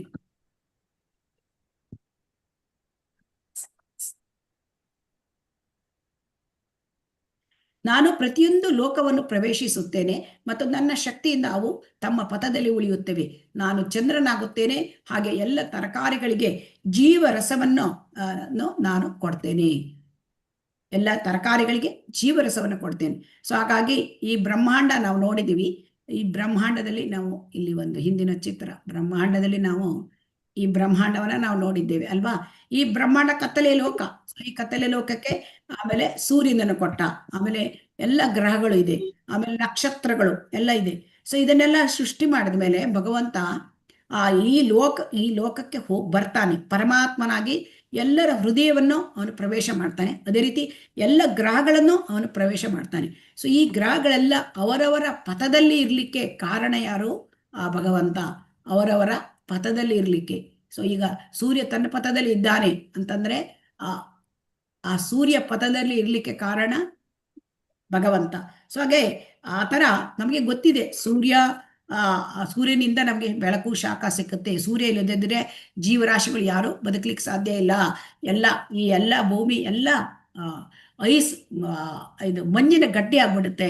ಸೊ ಅವಾಗ ಯಾವುದೇ ಗಿಡ ಮರಗಳು ಬದುಕಲಿಕ್ಕೆ ಸಾಧ್ಯ ಇಲ್ಲ. ಸೊ ಇಂತಹ ಪರಿಸ್ಥಿತಿಯಲ್ಲಿ ನಮಗೆ ಗೊತ್ತಿದೆ ಸೂರ್ಯನ ಅವಶ್ಯಕತೆ. ಆದ್ರೆ ನಮಗೆ ಚಂದ್ರನ ಬಗ್ಗೆ ಅಷ್ಟು ಗೊತ್ತಿದೆಯಾ? ಈ ಚಂದ್ರ ಇಲ್ಲಿ ಭಗವಂತ ಹೇಳ್ತಾನೆ, ಸೋಮೋ ಭೂತ್ವ ರಸಾತ್ಮಕಃ. ನಾನು ಚಂದ್ರನ ಬೆಳಕಬೇಕಂತೆ. ನಮಗೆ ಈ ತರಕಾರಿಗಳಿಗೆ ಹಣ್ಣುಗಳಿಗೆ ರಸ ಅದಕ್ಕೊಂದು ರೀತಿ ರುಚಿ ಬರಬೇಕಾದ್ರೆ ಚಂದ್ರನ ಬೆಳಕು ಬೇಕು, ಚಂದ್ರನ ಕಿರಣಗಳು. ಇಲ್ಲದಿದ್ದರೆ ಅದು ಬರೋದಿಲ್ಲ ರಸ. ಜೀವರಸವನ್ನ ನಾನು ಕೊಡ್ತೇನೆ ಅಂತ ಇಲ್ಲಿ ಹೇಳಿದ್ದಾರೆ.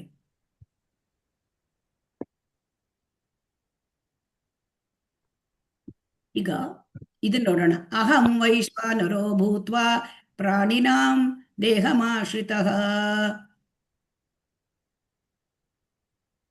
ಪ್ರಾಣಾಪಾನ ಸಮಾಯುಕ್ತ ಪಚಾಮ್ಯನ್ಯಂ ಚತುರ್ವಿಧಂ.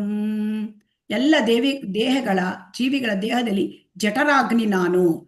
ಸೊ ದೇಹದಿಂದ ಹೊರಕ್ಕೆ ಮತ್ತು ಒಳಕ್ಕೆ ಹೋಗುವ ಪ್ರಾಣವಾಯುವಿನೊಂದಿಗೆ ಸೇರಿ ನಾನು 4 ವಿಧವಾದ ಆಹಾರವನ್ನು ಜೀರ್ಣ ಮಾಡ್ತೇನೆ. ಈಗ ನಮಗೆ ಈ ಭಗವಂತ ವೈಶ್ವಾನರ ಅಂದ್ರೆ ಜಠರಾಗ್ನಿ. ಈಗ ನಾವು ತಿಳ್ಕೊಂಡ್ಬಿಟ್ಟಿದ್ದೇವೆ, ನಮ್ಮ ಮೇಲೆ ನಮಗೆ ಒಂದು ರೀತಿ ಇದು ಅಹಂಕಾರ ಬಂದ್ಬಿಡುತ್ತೆ. ಒಮ್ಮೊಮ್ಮೆ ನಾನೇನು ಕಲ್ಲು ಬೇಕಾದ್ರೂ ತಿಂದು ಜೀರ್ಣ ಮಾಡ್ಕೋತೇನೆ ಅಂತ ಹೇಳ್ತೇವಲ್ವಾ? ಹರೇ ಕೃಷ್ಣ, ಹೇಳ್ತೇವಲ್ವಾ? ಹೌದು. ಆದ್ರೆ ಇಲ್ಲಿ ಕೃಷ್ಣ ಏನ್ ಹೇಳ್ತಾ ಇದ್ದಾನೆ, ಅವನು ಜಠರಾಗ್ನಿ. ನಮಗೆ ಜೀರ್ಣ ಆಗ್ಬೇಕು, ಹಸಿವೆ ಆಗ್ಬೇಕು ಅಂತಂದ್ರು ಕೂಡ ಇಲ್ಲಿ ಜಠರಾಗ್ನಿ, ಜಠರದಲ್ಲಿ ಅಂದ್ರೆ ಇದು ಹೊಟ್ಟೆ, ಈ ಜಠರ, ಅದರಲ್ಲಿ ನಮಗೆ ಬೆಂಕಿ ಇರಬೇಕು, ಅಂದ್ರೆ ಅಗ್ನಿ ಇರಬೇಕು. ಅದಿಲ್ಲದ್ರೆ ನಮಗೆ ಹಸಿವೆ ಆಗೋದಿಲ್ಲ, ಅನ್ನ ಜೀರ್ಣ ಆಗೋದಿಲ್ಲ ಅಲ್ವಾ. ಸೊ ಅನ್ನ ಜೀರ್ಣ ಆಗ್ಲಿಕ್ಕೆ ನಾವು ಉಂಡ ಪದಾರ್ಥಗಳು ಎಲ್ಲ ಜೀರ್ಣ ಆಗ್ಬೇಕು, ಆಹಾರವು ಜೀರ್ಣ ಆಗ್ಬೇಕು ಅಂದ್ರೆ ಇಲ್ಲಿ ಭಗವಂತ ವೈಶ್ವಾನರನಾಗಿ ಕೆಲಸ ಮಾಡ್ತಾನೆ.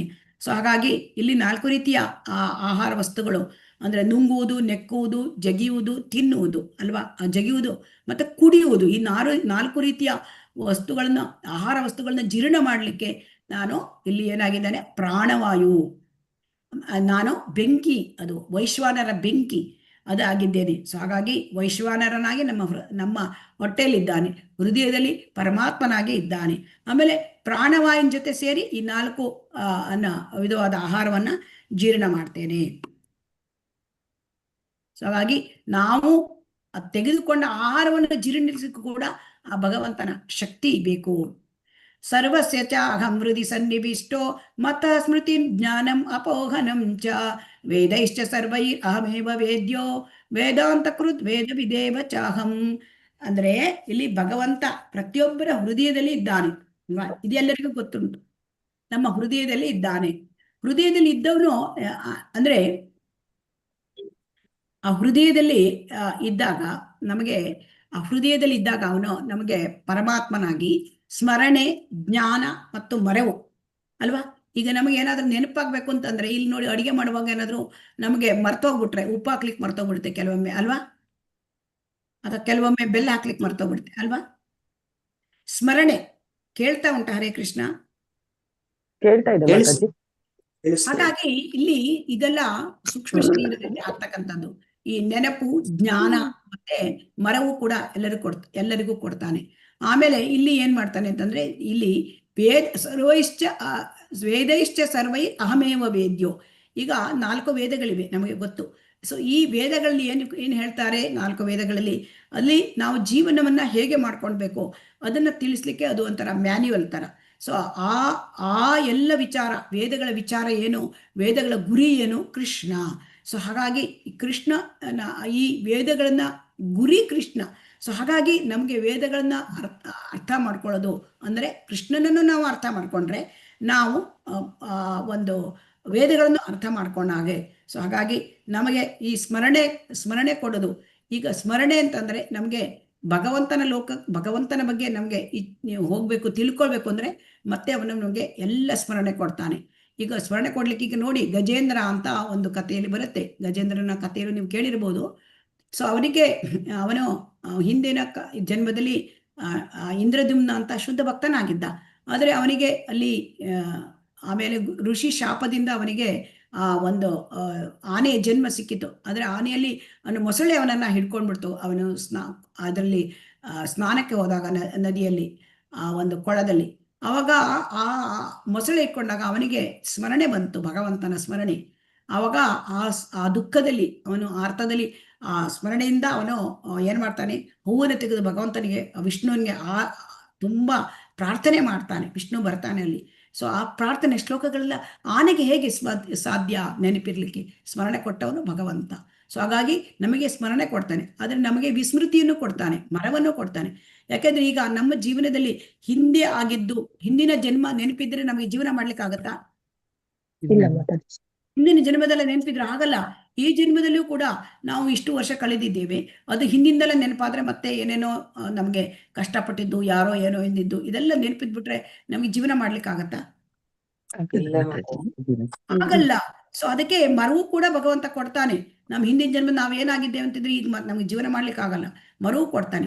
ಜ್ಞಾನವನ್ನು ಕೂಡ ಕೊಡ್ತಾನೆ. ಯಾಕೆಂತಂದ್ರೆ ನಮಗೆ ಭಗವಂತನ ಬಗ್ಗೆ ತಿಳ್ಕೊಳ್ಬೇಕು ಅಂತಿದ್ದಾಗ ಆ ಜ್ಞಾನವನ್ನು ಕೂಡ ಅವನೇ ಕೊಡ್ತಾನೆ.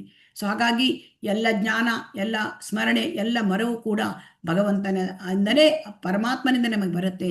ಹೃದಯದಲ್ಲಿ ಇದ್ದಾನೆ ಪರಮಾತ್ಮ.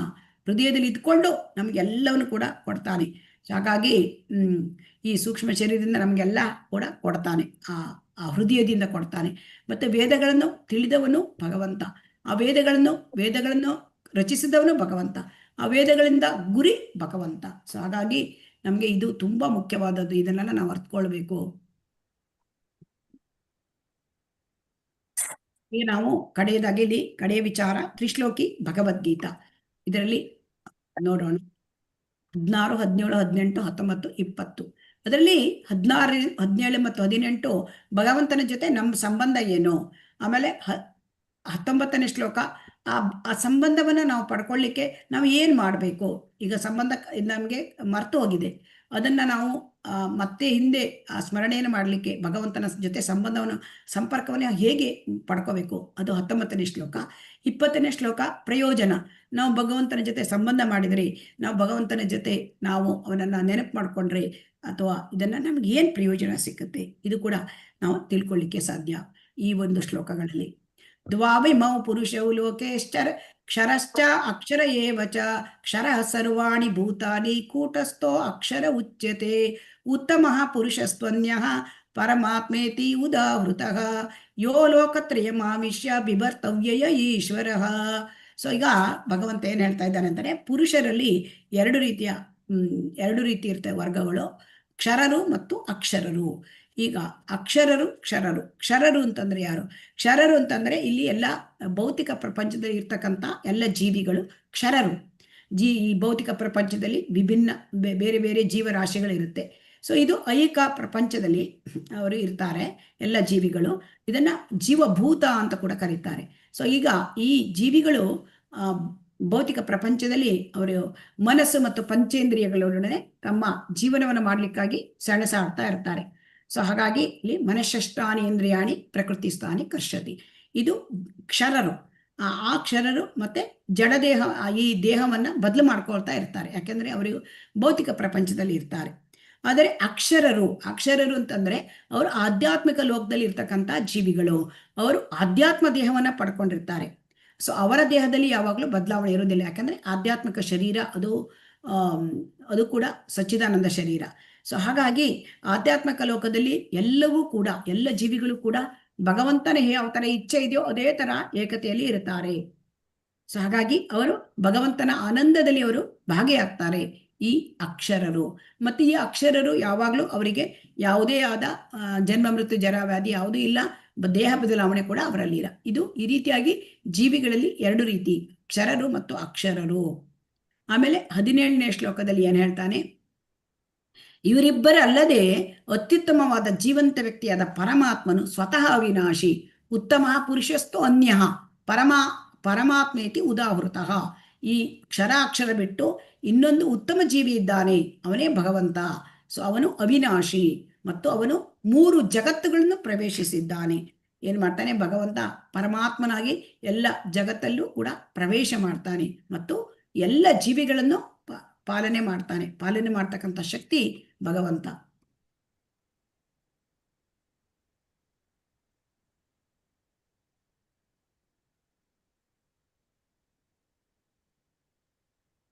ಹದಿನೆಂಟನೇ ಶ್ಲೋಕ.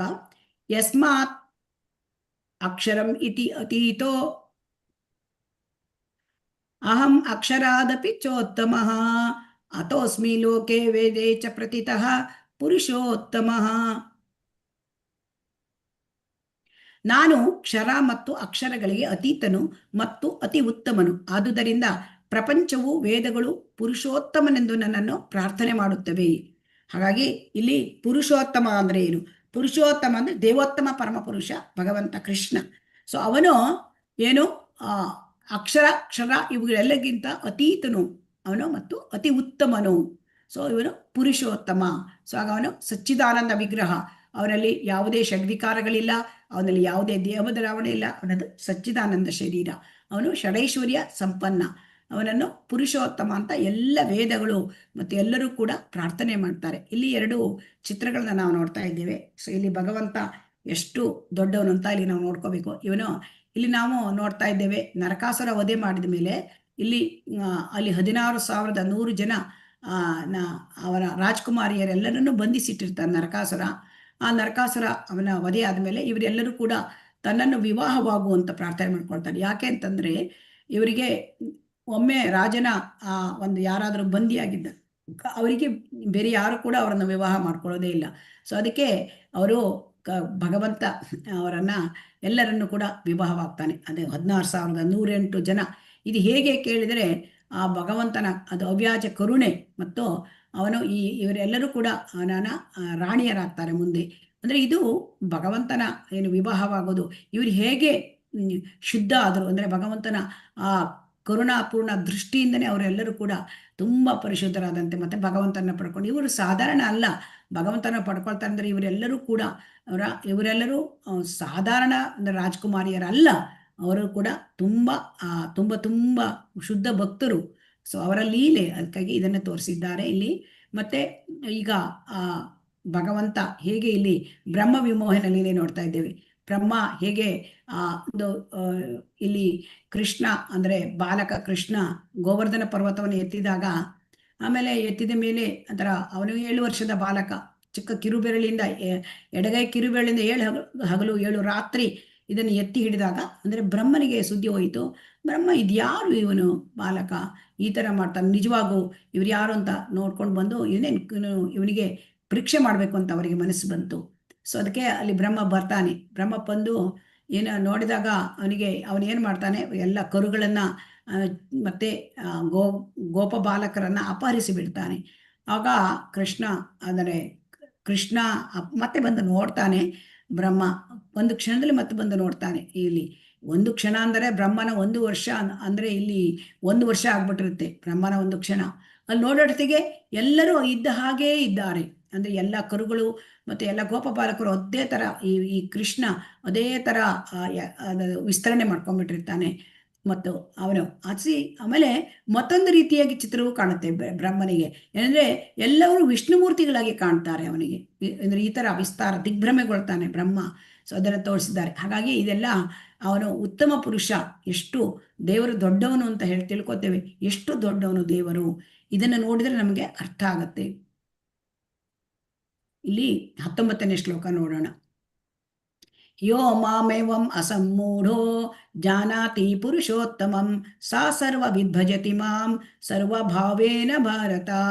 ಭರತವಂಶಜನಾದ ಅರ್ಜುನನೇ, ಯಾರು ನನ್ನನ್ನು ಸಂದೇಹವಿಲ್ಲದೆ ದೇವೋತ್ತಮ ಪರಮ ಪುರುಷನೆಂದು ತಿಳಿಯುತ್ತಾನೋ ಅವನು ಎಲ್ಲವನ್ನೂ ತಿಳಿದವನು.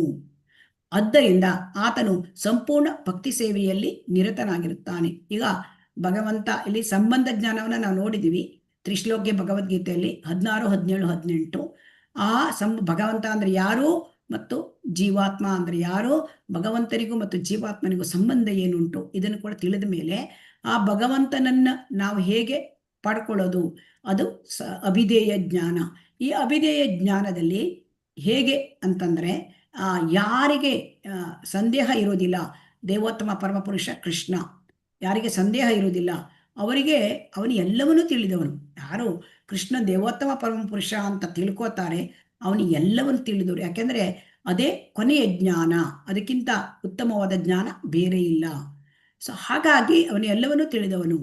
ಆದ್ದರಿಂದ ಅವನು ಸಂಪೂರ್ಣ ಭಕ್ತಿ ಸೇವೆಯಲ್ಲಿ ನಿರತನಾಗ್ತಾನೆ. ಆಗ ಯಾವಾಗ ಗೊತ್ತಾಗುತ್ತೆ ದೇವೋತ್ತಮ ಪರಮಪುರುಷ ಕೃಷ್ಣ ಅವನು ಎಲ್ಲರನ್ನೂ ಕಾಪಾಡ್ತಾನೆ, ಅವನೇ ಎಲ್ಲದಕ್ಕೂ ಕಾರಣ, ಸೃಷ್ಟಿ ಸ್ಥಿತಿ ಲಯಕಾರಿ ಎಲ್ಲದಕ್ಕೂ ಕಾರಣ ಅವನೇ. ಯಾವಾಗ ಭಗವಂತನ ಮಹಿಮೆಗಳನ್ನು ಒಬ್ಬವನು ತಿಳ್ಕೊಳ್ತಾನೆ ಆಗ ಅವನು ಭಕ್ತಿ ಸೇವೆಗೆ ಬರ್ತಾನೆ. ಭಕ್ತಿ ಸೇವೆಗೆ ಬಂದು ಸಂಪೂರ್ಣ ಭಕ್ತಿ ಸೇವೆಯಲ್ಲಿ ನಿರತನಾಗುತ್ತಾನೆ.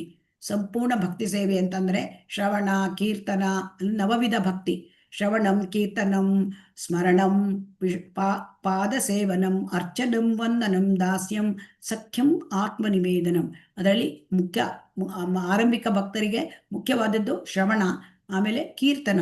ಶ್ರವಣ ಅಂದರೆ ಕೇಳೋದು, ಭಗವಂತನ ಬಗ್ಗೆ ಕೃಷ್ಣ ಕಥಾ ಶ್ರವಣ ಕೇಳೋದು, ಮತ್ತು ಕೀರ್ತನ ಮತ್ತು ಭಗವದ್ಗೀತೆ ಭಾಗವತ ಇದನ್ನು ಓದೋದು, ಮತ್ತು ಹರಿನಾಮ ಸಂಕೀರ್ತನೆಯನ್ನು ಮಾಡ್ತಕ್ಕಂಥದ್ದು. ಆಮೇಲೆ ಸ್ಮರಣ, ಭಗವಂತನ ಬಗ್ಗೆ ಸ್ಮರಣೆ ಮಾಡೋದು. ಸ್ಮರ್ತವ್ಯಂ ಸತತಂ ವಿಷ್ಣು ವಿಸ್ಮರ್ತವ್ಯಂ ನದಜಾತುಚಿತ್. ಕೃಷ್ಣನನ್ನು ಯಾವಾಗಲೂ ನೆನಪ ಇಟ್ಕೋಬೇಕು ಮತ್ತು ಯಾವತ್ತೂ ಕೃಷ್ಣನನ್ನು ಮರೆಯಬಾರದು. Always remember Krishna, never forget Krishna. So ಅದು ಸ್ಮರಣ. ಸ್ಮರಣ ಆದಮೇಲೆ ಪಾದ ಸೇವನ. ಪಾದ ಸೇವನ ಭಗವಂತನ ಸೇವೆ ಮಾಡ್ತಕ್ಕಂಥದ್ದು, ವೈಷ್ಣವರ ಸೇವೆ, ಭಗವಂತನ ಸೇವೆ, ಇದೆಲ್ಲ ಪಾದ ಸೇವನ. ಅರ್ಚನ, ಭಗವಂತನ ಅರ್ಚಾ ವಿಗ್ರಹದ ಪೂಜೆ, ವಂದನ ನಮಸ್ಕಾರ ಮಾಡ್ತಕ್ಕಂಥದ್ದು. ಸೊ ಇದನ್ನು ಭಕ್ತಿ ಸೇವೆಯಲ್ಲಿ ತೊಡಗುತ್ತಾನೆ. ಆಮೇಲೆ ದಾಸ್ಯ, ಸಖ್ಯ, ಆತ್ಮನಿವೇದನೆ ಇವೆಲ್ಲ ತುಂಬ ಮುಂದುವರಿದ ಭಕ್ತರಿಗೆ. ಸೊ ಹಾಗಾಗಿ ಯಾರಿಗೆ ಇದು ಗೊತ್ತಾಗುತ್ತೆ ಅವನು ಭಕ್ತಿ ಸೇವೆಯಲ್ಲಿ ತೊಡಗುತ್ತಾನೆ. ಸೊ ಭಕ್ತಿ ಸೇವೆ ಹೇಳೋದು ಭಗವಂತನ ಜೊತೆ ಸಂಬಂಧವನ್ನು ನಾವು ಮರುಸ್ಥಾಪನೆ ಮಾಡಲಿಕ್ಕೆ ಬಹಳ ಮುಖ್ಯವಾದದ್ದು. ಅದಕ್ಕೆ ಅಭಿಧೇಯ ಅಂತ ಹೇಳ್ತಾರೆ. ಸೊ ಈಗ ಇದನ್ನೆಲ್ಲ 20ನೇ ಶ್ಲೋಕ ಅಂತಂದರೆ ಇದು ಕೊನೆಯ ಶ್ಲೋಕ. ಇದನ್ನ ಈ ರೀತಿ ಭಗವಂತನ ಬಗ್ಗೆ ನಾವು ಭಕ್ತಿ ಸೇವೆಯನ್ನು ಮಾಡಿದಾಗ, ಭಗವಂತನ ಬಗ್ಗೆ ತಿಳ್ಕೊಂಡಾಗ ನಮಗೆ ಪ್ರಯೋಜನ ಅಂತ ಹೇಳ್ತಾರೆ. ಪ್ರಯೋಜನ ಜ್ಞಾನ ಏನಾಗುತ್ತೆ, ಇದರಿಂದ ಎಲ್ಲ ನಮಗೆ ಏನು ಪ್ರಯೋಜನ ಸಿಗುತ್ತೆ. ಇತಿ ಗುಹ್ಯತಮಂ ಶಾಸ್ತ್ರಂ ಇದ ಮುಕ್ತಂ ಮಯಾ ನಘ ಏತದ್ಬುದ್ಧ್ವಾ ಬುದ್ಧಿಮಾನ್ ಸ್ಯಾತ್ ಕೃತಕೃತ್ಯಶ್ಚ ಭಾರತ. ಪಾಪರಹಿತನಾದ ಅರ್ಜುನನೇ, ಇದು ವೇದಗಳ ಅತ್ಯಂತ ರಹಸ್ಯವಾದ ಭಾಗ. ಇದನ್ನು ಅರ್ಥ ಮಾಡಿಕೊಂಡವನು ಬುದ್ಧಿವಂತನಾಗುತ್ತಾನೆ, ಅವನ ಎಲ್ಲ ಪ್ರಯತ್ನಗಳು ಪರಿಪೂರ್ಣವಾಗುತ್ತವೆ. ಸೊ ಹಾಗಾಗಿ ಇಲ್ಲಿ ಈ ಜ್ಞಾನ ನಮಗೇನು ಭಗವಂತ ಇಲ್ಲಿವರೆಗೆ ತಿಳಿಸ್ಕೊಟ್ಟಿದ್ದಾನೆ ಇದು ಅತ್ಯಂತ ರಹಸ್ಯವಾದ ಜ್ಞಾನ. ಸೊ ಗುಹ್ಯತಮ ಅಂತ ನಾವು ಕೇಳಿದ್ದೇವೆ. ಅಂದರೆ ಭಕ್ತಿ ಸೇವೆ ಹೇಳೋದು ಅತ್ಯಂತ ರಹಸ್ಯವಾದದ್ದು. ಸೊ ಇದನ್ನ ತಿಳ್ಕೊಳ್ಳೋದು ಅಂದರೆ ಯಾರು ಅರ್ಥ ಮಾಡ್ಕೊಳ್ತಾನೆ, ಭಗವಂತನನ್ನು ಯಾರು ಅರ್ಥ ಮಾಡ್ಕೊಳ್ತಾನೆ, ಭಕ್ತಿ ಸೇವೆಯನ್ನು ಯಾರು ಮಾಡ್ತಾನೆ ಅವನು ಬುದ್ಧಿವಂತ. ಇಲ್ಲಿ ಬುದ್ಧಿವಂತ ಅಂತಂದರೆ ನಾವೇ ತಿಳ್ಕೊಂಡಿದ್ದೇವೆ, ಬುದ್ಧಿವಂತ ಅಂದರೆ ಐಹಿಕದಲ್ಲಿ ನಮಗೆ ಗೊತ್ತಿದೆ. ಆದರೆ ಐಹಿಕದಲ್ಲಿ ಯಾರು ಇಂಟೆಲಿಜೆಂಟ್ ಇದ್ಕೊಂಡು ಎಲ್ಲವನ್ನೂ ಸಾಧನೆ ಮಾಡುತ್ತಾರೆ, ದೊಡ್ಡ ಅನೇಕ ಡಿಗ್ರಿಗಳನ್ನು ಪಡ್ಕೊಂಡಿರ್ತಾರೆ, ಅನೇಕ ರೀತಿಯ ಒಳ್ಳೆಯ ಸ್ಥಾನದಲ್ಲಿ ಭೌತಿಕದಲ್ಲಿ ಇರಬಹುದು. ಆದರೆ ಅವನ ಹತ್ರ ಕೃಷ್ಣ ಪ್ರಜ್ಞೆ ಇಲ್ಲದೆ ಇದ್ದರೆ ಅದು ಆ ಬುದ್ಧಿವಂತಿಕೆ ಏನೂ ಅಲ್ಲ. ಯಾರ ಹತ್ರ ಕೃಷ್ಣ ಪ್ರಜ್ಞೆ ಇದೆ ಅವನು ಬುದ್ಧಿವಂತ. ಅದಕ್ಕೆ ಹೇಳ್ತಾರೆ, ಕೃಷ್ಣ ವರ್ಣಾತ್ವಿಷ ಕೃಷ್ಣ ಸಾಂಗೋಪಾಂಗಾದ ಪಾರ್ಷದೈಹಿ ಯಜ್ಞೈ ಸಂಕೀರ್ತನ ಪ್ರಾಯೈರ್ ಯಜಂತೀಹಿ ಸುಮೇಧಸಃ. ಸುಮೇಧಸಃ ಅಂದರೆ ಬುದ್ಧಿವಂತರು. ಏನು ಮಾಡ್ತಾರೆ ಬುದ್ಧಿವಂತರು? ಯಜ್ಞೈ ಸಂಕೀರ್ತನ ಪ್ರಾಯೈರ್, ಸಂಕೀರ್ತನ ಯಜ್ಞದಲ್ಲಿ ಪಾಲ್ಗೊಳ್ತಾರೆ. ಏನದು ಸಂಕೀರ್ತನ ಯಜ್ಞ? ಹರೇ ಕೃಷ್ಣ ಮಹಾಮಂತ್ರ, ಅದನ್ನು ಕೀರ್ತನೆ ಮಾಡೋದು. ಅದು ಕಲಿಯುಗಕ್ಕೆ ಹೇಳಿದ್ದು. ಹರೇರ್ನಾಮ ಹರೇರ್ನಾಮ ಹರೇರ್ನಾಮ ಇವ ಕೇವಲಂ ಕಲವು ನಾಸ್ತಿ ಏವ ನಾಸ್ತಿ ಏವ ನಾಸ್ತಿ ಕತಿರನ್ಯತ. ಕಲಿಯುಗದ ಯುಗಧರ್ಮ ಇದು. ಈ ಯುಗಧರ್ಮವನ್ನು ಅರ್ಥ ಮಾಡಿಕೊಂಡು ಯಾರು ಅವರು ಆ ಒಂದು ಯುಗಧರ್ಮ, ಆ ಹರಿನಾಮ ಸಂಕೀರ್ತನೆ ಅದರಲ್ಲಿ ಪಾಲ್ಗೊಳ್ತಾರೆ ಅವನು ಬುದ್ಧಿವಂತ. ಸೊ ಈ ಅತ್ಯಂತ ರಹಸ್ಯವಾದ ಜ್ಞಾನವನ್ನು ಭಗವಂತ ನಮಗೆ ಕೊಟ್ಟಿದ್ದಾನೆ. ಯಾರು ಈ ರೀತಿ ಭಕ್ತಿ ಸೇವೆಯಲ್ಲಿ ತೊಡಗುತ್ತಾರೆ ಅವರು ಪರಿಪೂರ್ಣ, ಅವರ ಪ್ರಯತ್ನಗಳು ಪರಿಪೂರ್ಣ.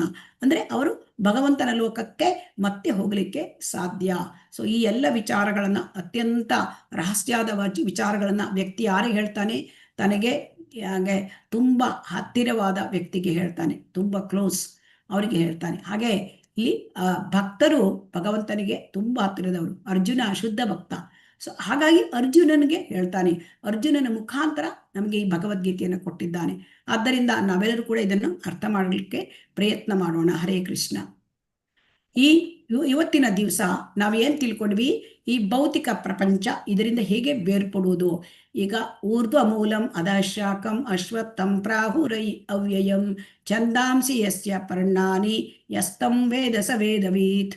ಸೊ ಈ ಭೌತಿಕ ಪ್ರಪಂಚ ಹೇಳೋದು ಇದು ಆಧ್ಯಾತ್ಮಿಕ ಲೋಕದ ವಿಕೃತ ಪ್ರತಿಬಿಂಬ. ಸೊ ಇಲ್ಲಿ ನಮಗೆ ಇದು ದುಃಖಾಲಯ, ಇದು ಅಶಾಶ್ವತ, ಇದು ತುಂಬ ಗೋಜಲಾಗಿದೆ, ಇದರಿಂದ ಬಿಡುಗಡೆ ಪಡೆಯೋದು ಬಹಳ ಕಷ್ಟ. ಹಾಗಾದ್ರೆ ಏನು ಮಾಡಬೇಕು?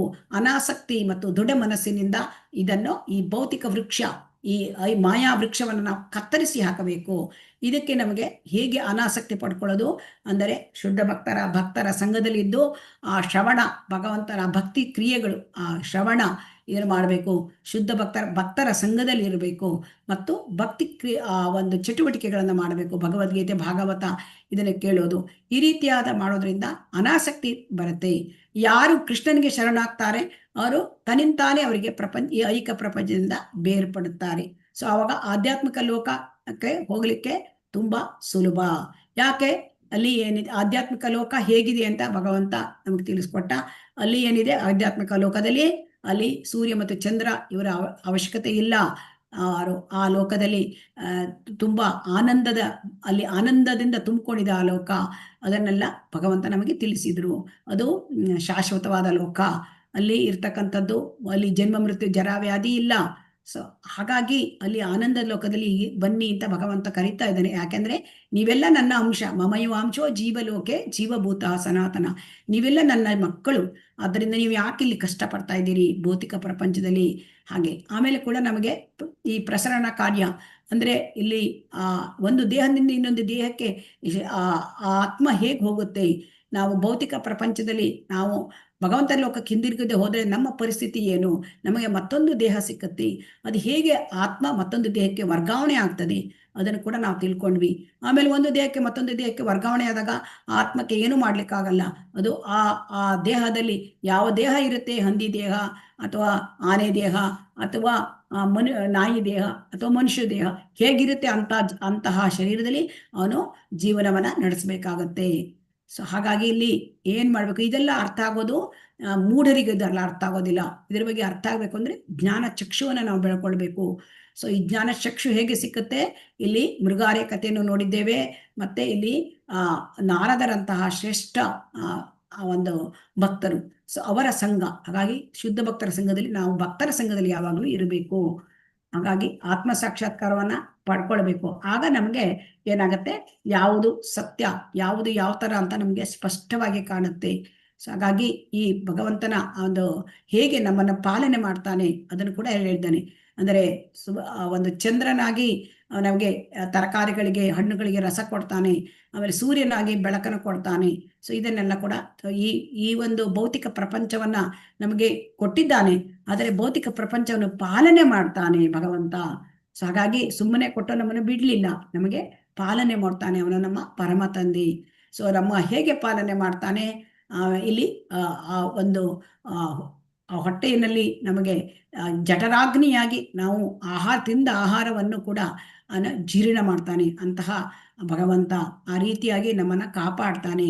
ಸೊ ಹಾಗೆ ಎಲ್ಲರ ಹೃದಯದಲ್ಲಿ ಇದ್ಕೊಂಡು ಅವನು ಸ್ಮರಣೆ ಕೊಡ್ತಾನೆ, ಜ್ಞಾನ ಕೊಡ್ತಾನೆ, ಮರವು ಕೊಡ್ತಾನೆ. ಎಲ್ಲರ ಹೃದಯದಲ್ಲಿ ಅವನು ಪರಮಾತ್ಮನಾಗಿ ಇದ್ದಾನೆ. ಅವನನ್ನು ತಿಳ್ಕೊಂಡ್ರೆ ಎಲ್ಲ ವೇದಗಳನ್ನು ತಿಳ್ಕೊಂಡಾಗೆ. ಸೊ ಹಾಗಾಗಿ ಇಲ್ಲಿ ತ್ರಿಶ್ಲೋಕಿ ಭಗವದ್ಗೀತಾ, ಇಲ್ಲಿ ಕ್ಷರರು ಅಕ್ಷರರು ಇವರ ಬಗ್ಗೆ ನಾವು ತಿಳ್ಕೊಂಡ್ವಿ. ಎರಡು ರೀತಿ ಜನ, ಕ್ಷರರು ಅಂದ್ರೆ ಭೌತಿಕ ಲೋಕದಲ್ಲಿರುವವರು ಜೀವಿಗಳು, ಅಕ್ಷರರು ಅಂದ್ರೆ ಆಧ್ಯಾತ್ಮಿಕ ಜೀವನ ಲೋಕದಲ್ಲಿ ಇರ್ತಕ್ಕಂಥವರು. ಸೊ ಆಮೇಲೆ ಇಬ್ಬರನ್ನು ಬಿಟ್ಟು ಅತ್ಯುತ್ತಮವಾದ ವ್ಯಕ್ತಿ ಪುರುಷೋತ್ತಮ ಅವನು ಭಗವಂತ. ಸೊ ಪರಮಾತ್ಮ ಅವನು ಅತ್ಯುತ್ತಮನು, ಅವನನ್ನ ನಾವು ತಿಳ್ಕೊಳ್ಬೇಕು ಅಂತ ಹೇಳ್ತೇವೆ. ಸೊ ಹಾಗಾಗಿ ಆ ಭಗವಂತನ ಸಂಬಂಧ ನಾವು ಮರ್ತಿದ್ದೇವೆ. ಆ ಸಂಬಂಧವನ್ನ ನಾವು ಹೇಗೆ ಮರುಸ್ಥಾಪನೆ ಮಾಡ್ಕೊಳ್ಳೋದು, ಅಭಿಧೇಯ ಜ್ಞಾನ, ಆ ಭಕ್ತಿ ಯೋಗ, ಅದರ ಬಗ್ಗೆ ಕೂಡ ಸಂಪೂರ್ಣವಾಗಿ ನಮಗೆ ಅರ್ಥ ಮಾಡ್ಕೊಳ್ಬೇಕು. ನೀವು ಭಕ್ತಿ ಸೇವೆ ಮಾಡಬೇಕು, ಅದು ಭಗವಂತನ ಸಂಬಂಧವನ್ನು ನಮಗೆ ತಂದುಕೊಡುತ್ತೆ. ಸೊ ಇದನ್ನೆಲ್ಲ ತಿಳ್ಕೊಂಡಾಗ ನಾವು ನಮ್ಮ ಪ್ರಯತ್ನಗಳು ಪರಿಪೂರ್ಣ ಆಗುತ್ತೆ, ನಮ್ಮ ಭಗವಂತನ ಲೋಕಕ್ಕೆ ಹೋಗ್ಬೋದು ಅಂತ ಇದನ್ನೆಲ್ಲ ಹೇಳಿದ್ದಾರೆ. ವೇದಾಂತ ಸೂತ್ರದ ಸಾರಾಂಶ ಈ ತ್ರಿಶ್ಲೋಕಿ ಭಗವದ್ಗೀತಾ. ಹರೇ ಕೃಷ್ಣ. ವಾಂಚಾ ಕಲ್ಪತರುಭ್ಯಶ್ಚ ವಾಂಚಾ ಕಲ್ಪತರುಭ್ಯಶ್ಚ ಸಿಂಧುಭ್ಯೇವ ಚ ಸಿಂಧುಭ್ಯೇವ ಚ ಪತಿತಾನಾಂ ಪಾವನೇಭ್ಯೋ ವೈಷ್ಣವೇಭ್ಯೋ ನಮೋ ನಮಃ. ಹರೇ ಕೃಷ್ಣ ಕೃಷ್ಣ ಕೃಷ್ಣ ಹರೇ ಹರೇ, ಹರೇ ರಾಮ ರಾಮ ರಾಮ ಹರೇ ಹರೇ. ಕೃಷ್ಣ ಕೃಷ್ಣ ಕೃಷ್ಣ ಹರೇ ಹರೇ, ಹರೇ ರಾಮ ರಾಮ ರಾಮ ಹರೇ ಹರೇ. श्री श्री राधा गोविंद की जय, श्री श्री गौरवनिताय की जय, श्रील प्रभुपाद की जय, श्रीमद् भगवद्गीता की जय. हरे कृष्ण. ಧನ್ಯವಾದಗಳು. ಪ್ರಶ್ನೆಗಳೇನಾದ್ರೂ ಇದ್ರೆ ಕೇಳ್ಬೋದು. ಹರೇ ಕೃಷ್ಣ. ಧನ್ಯವಾದಗಳು ಮಾತಾಜಿ.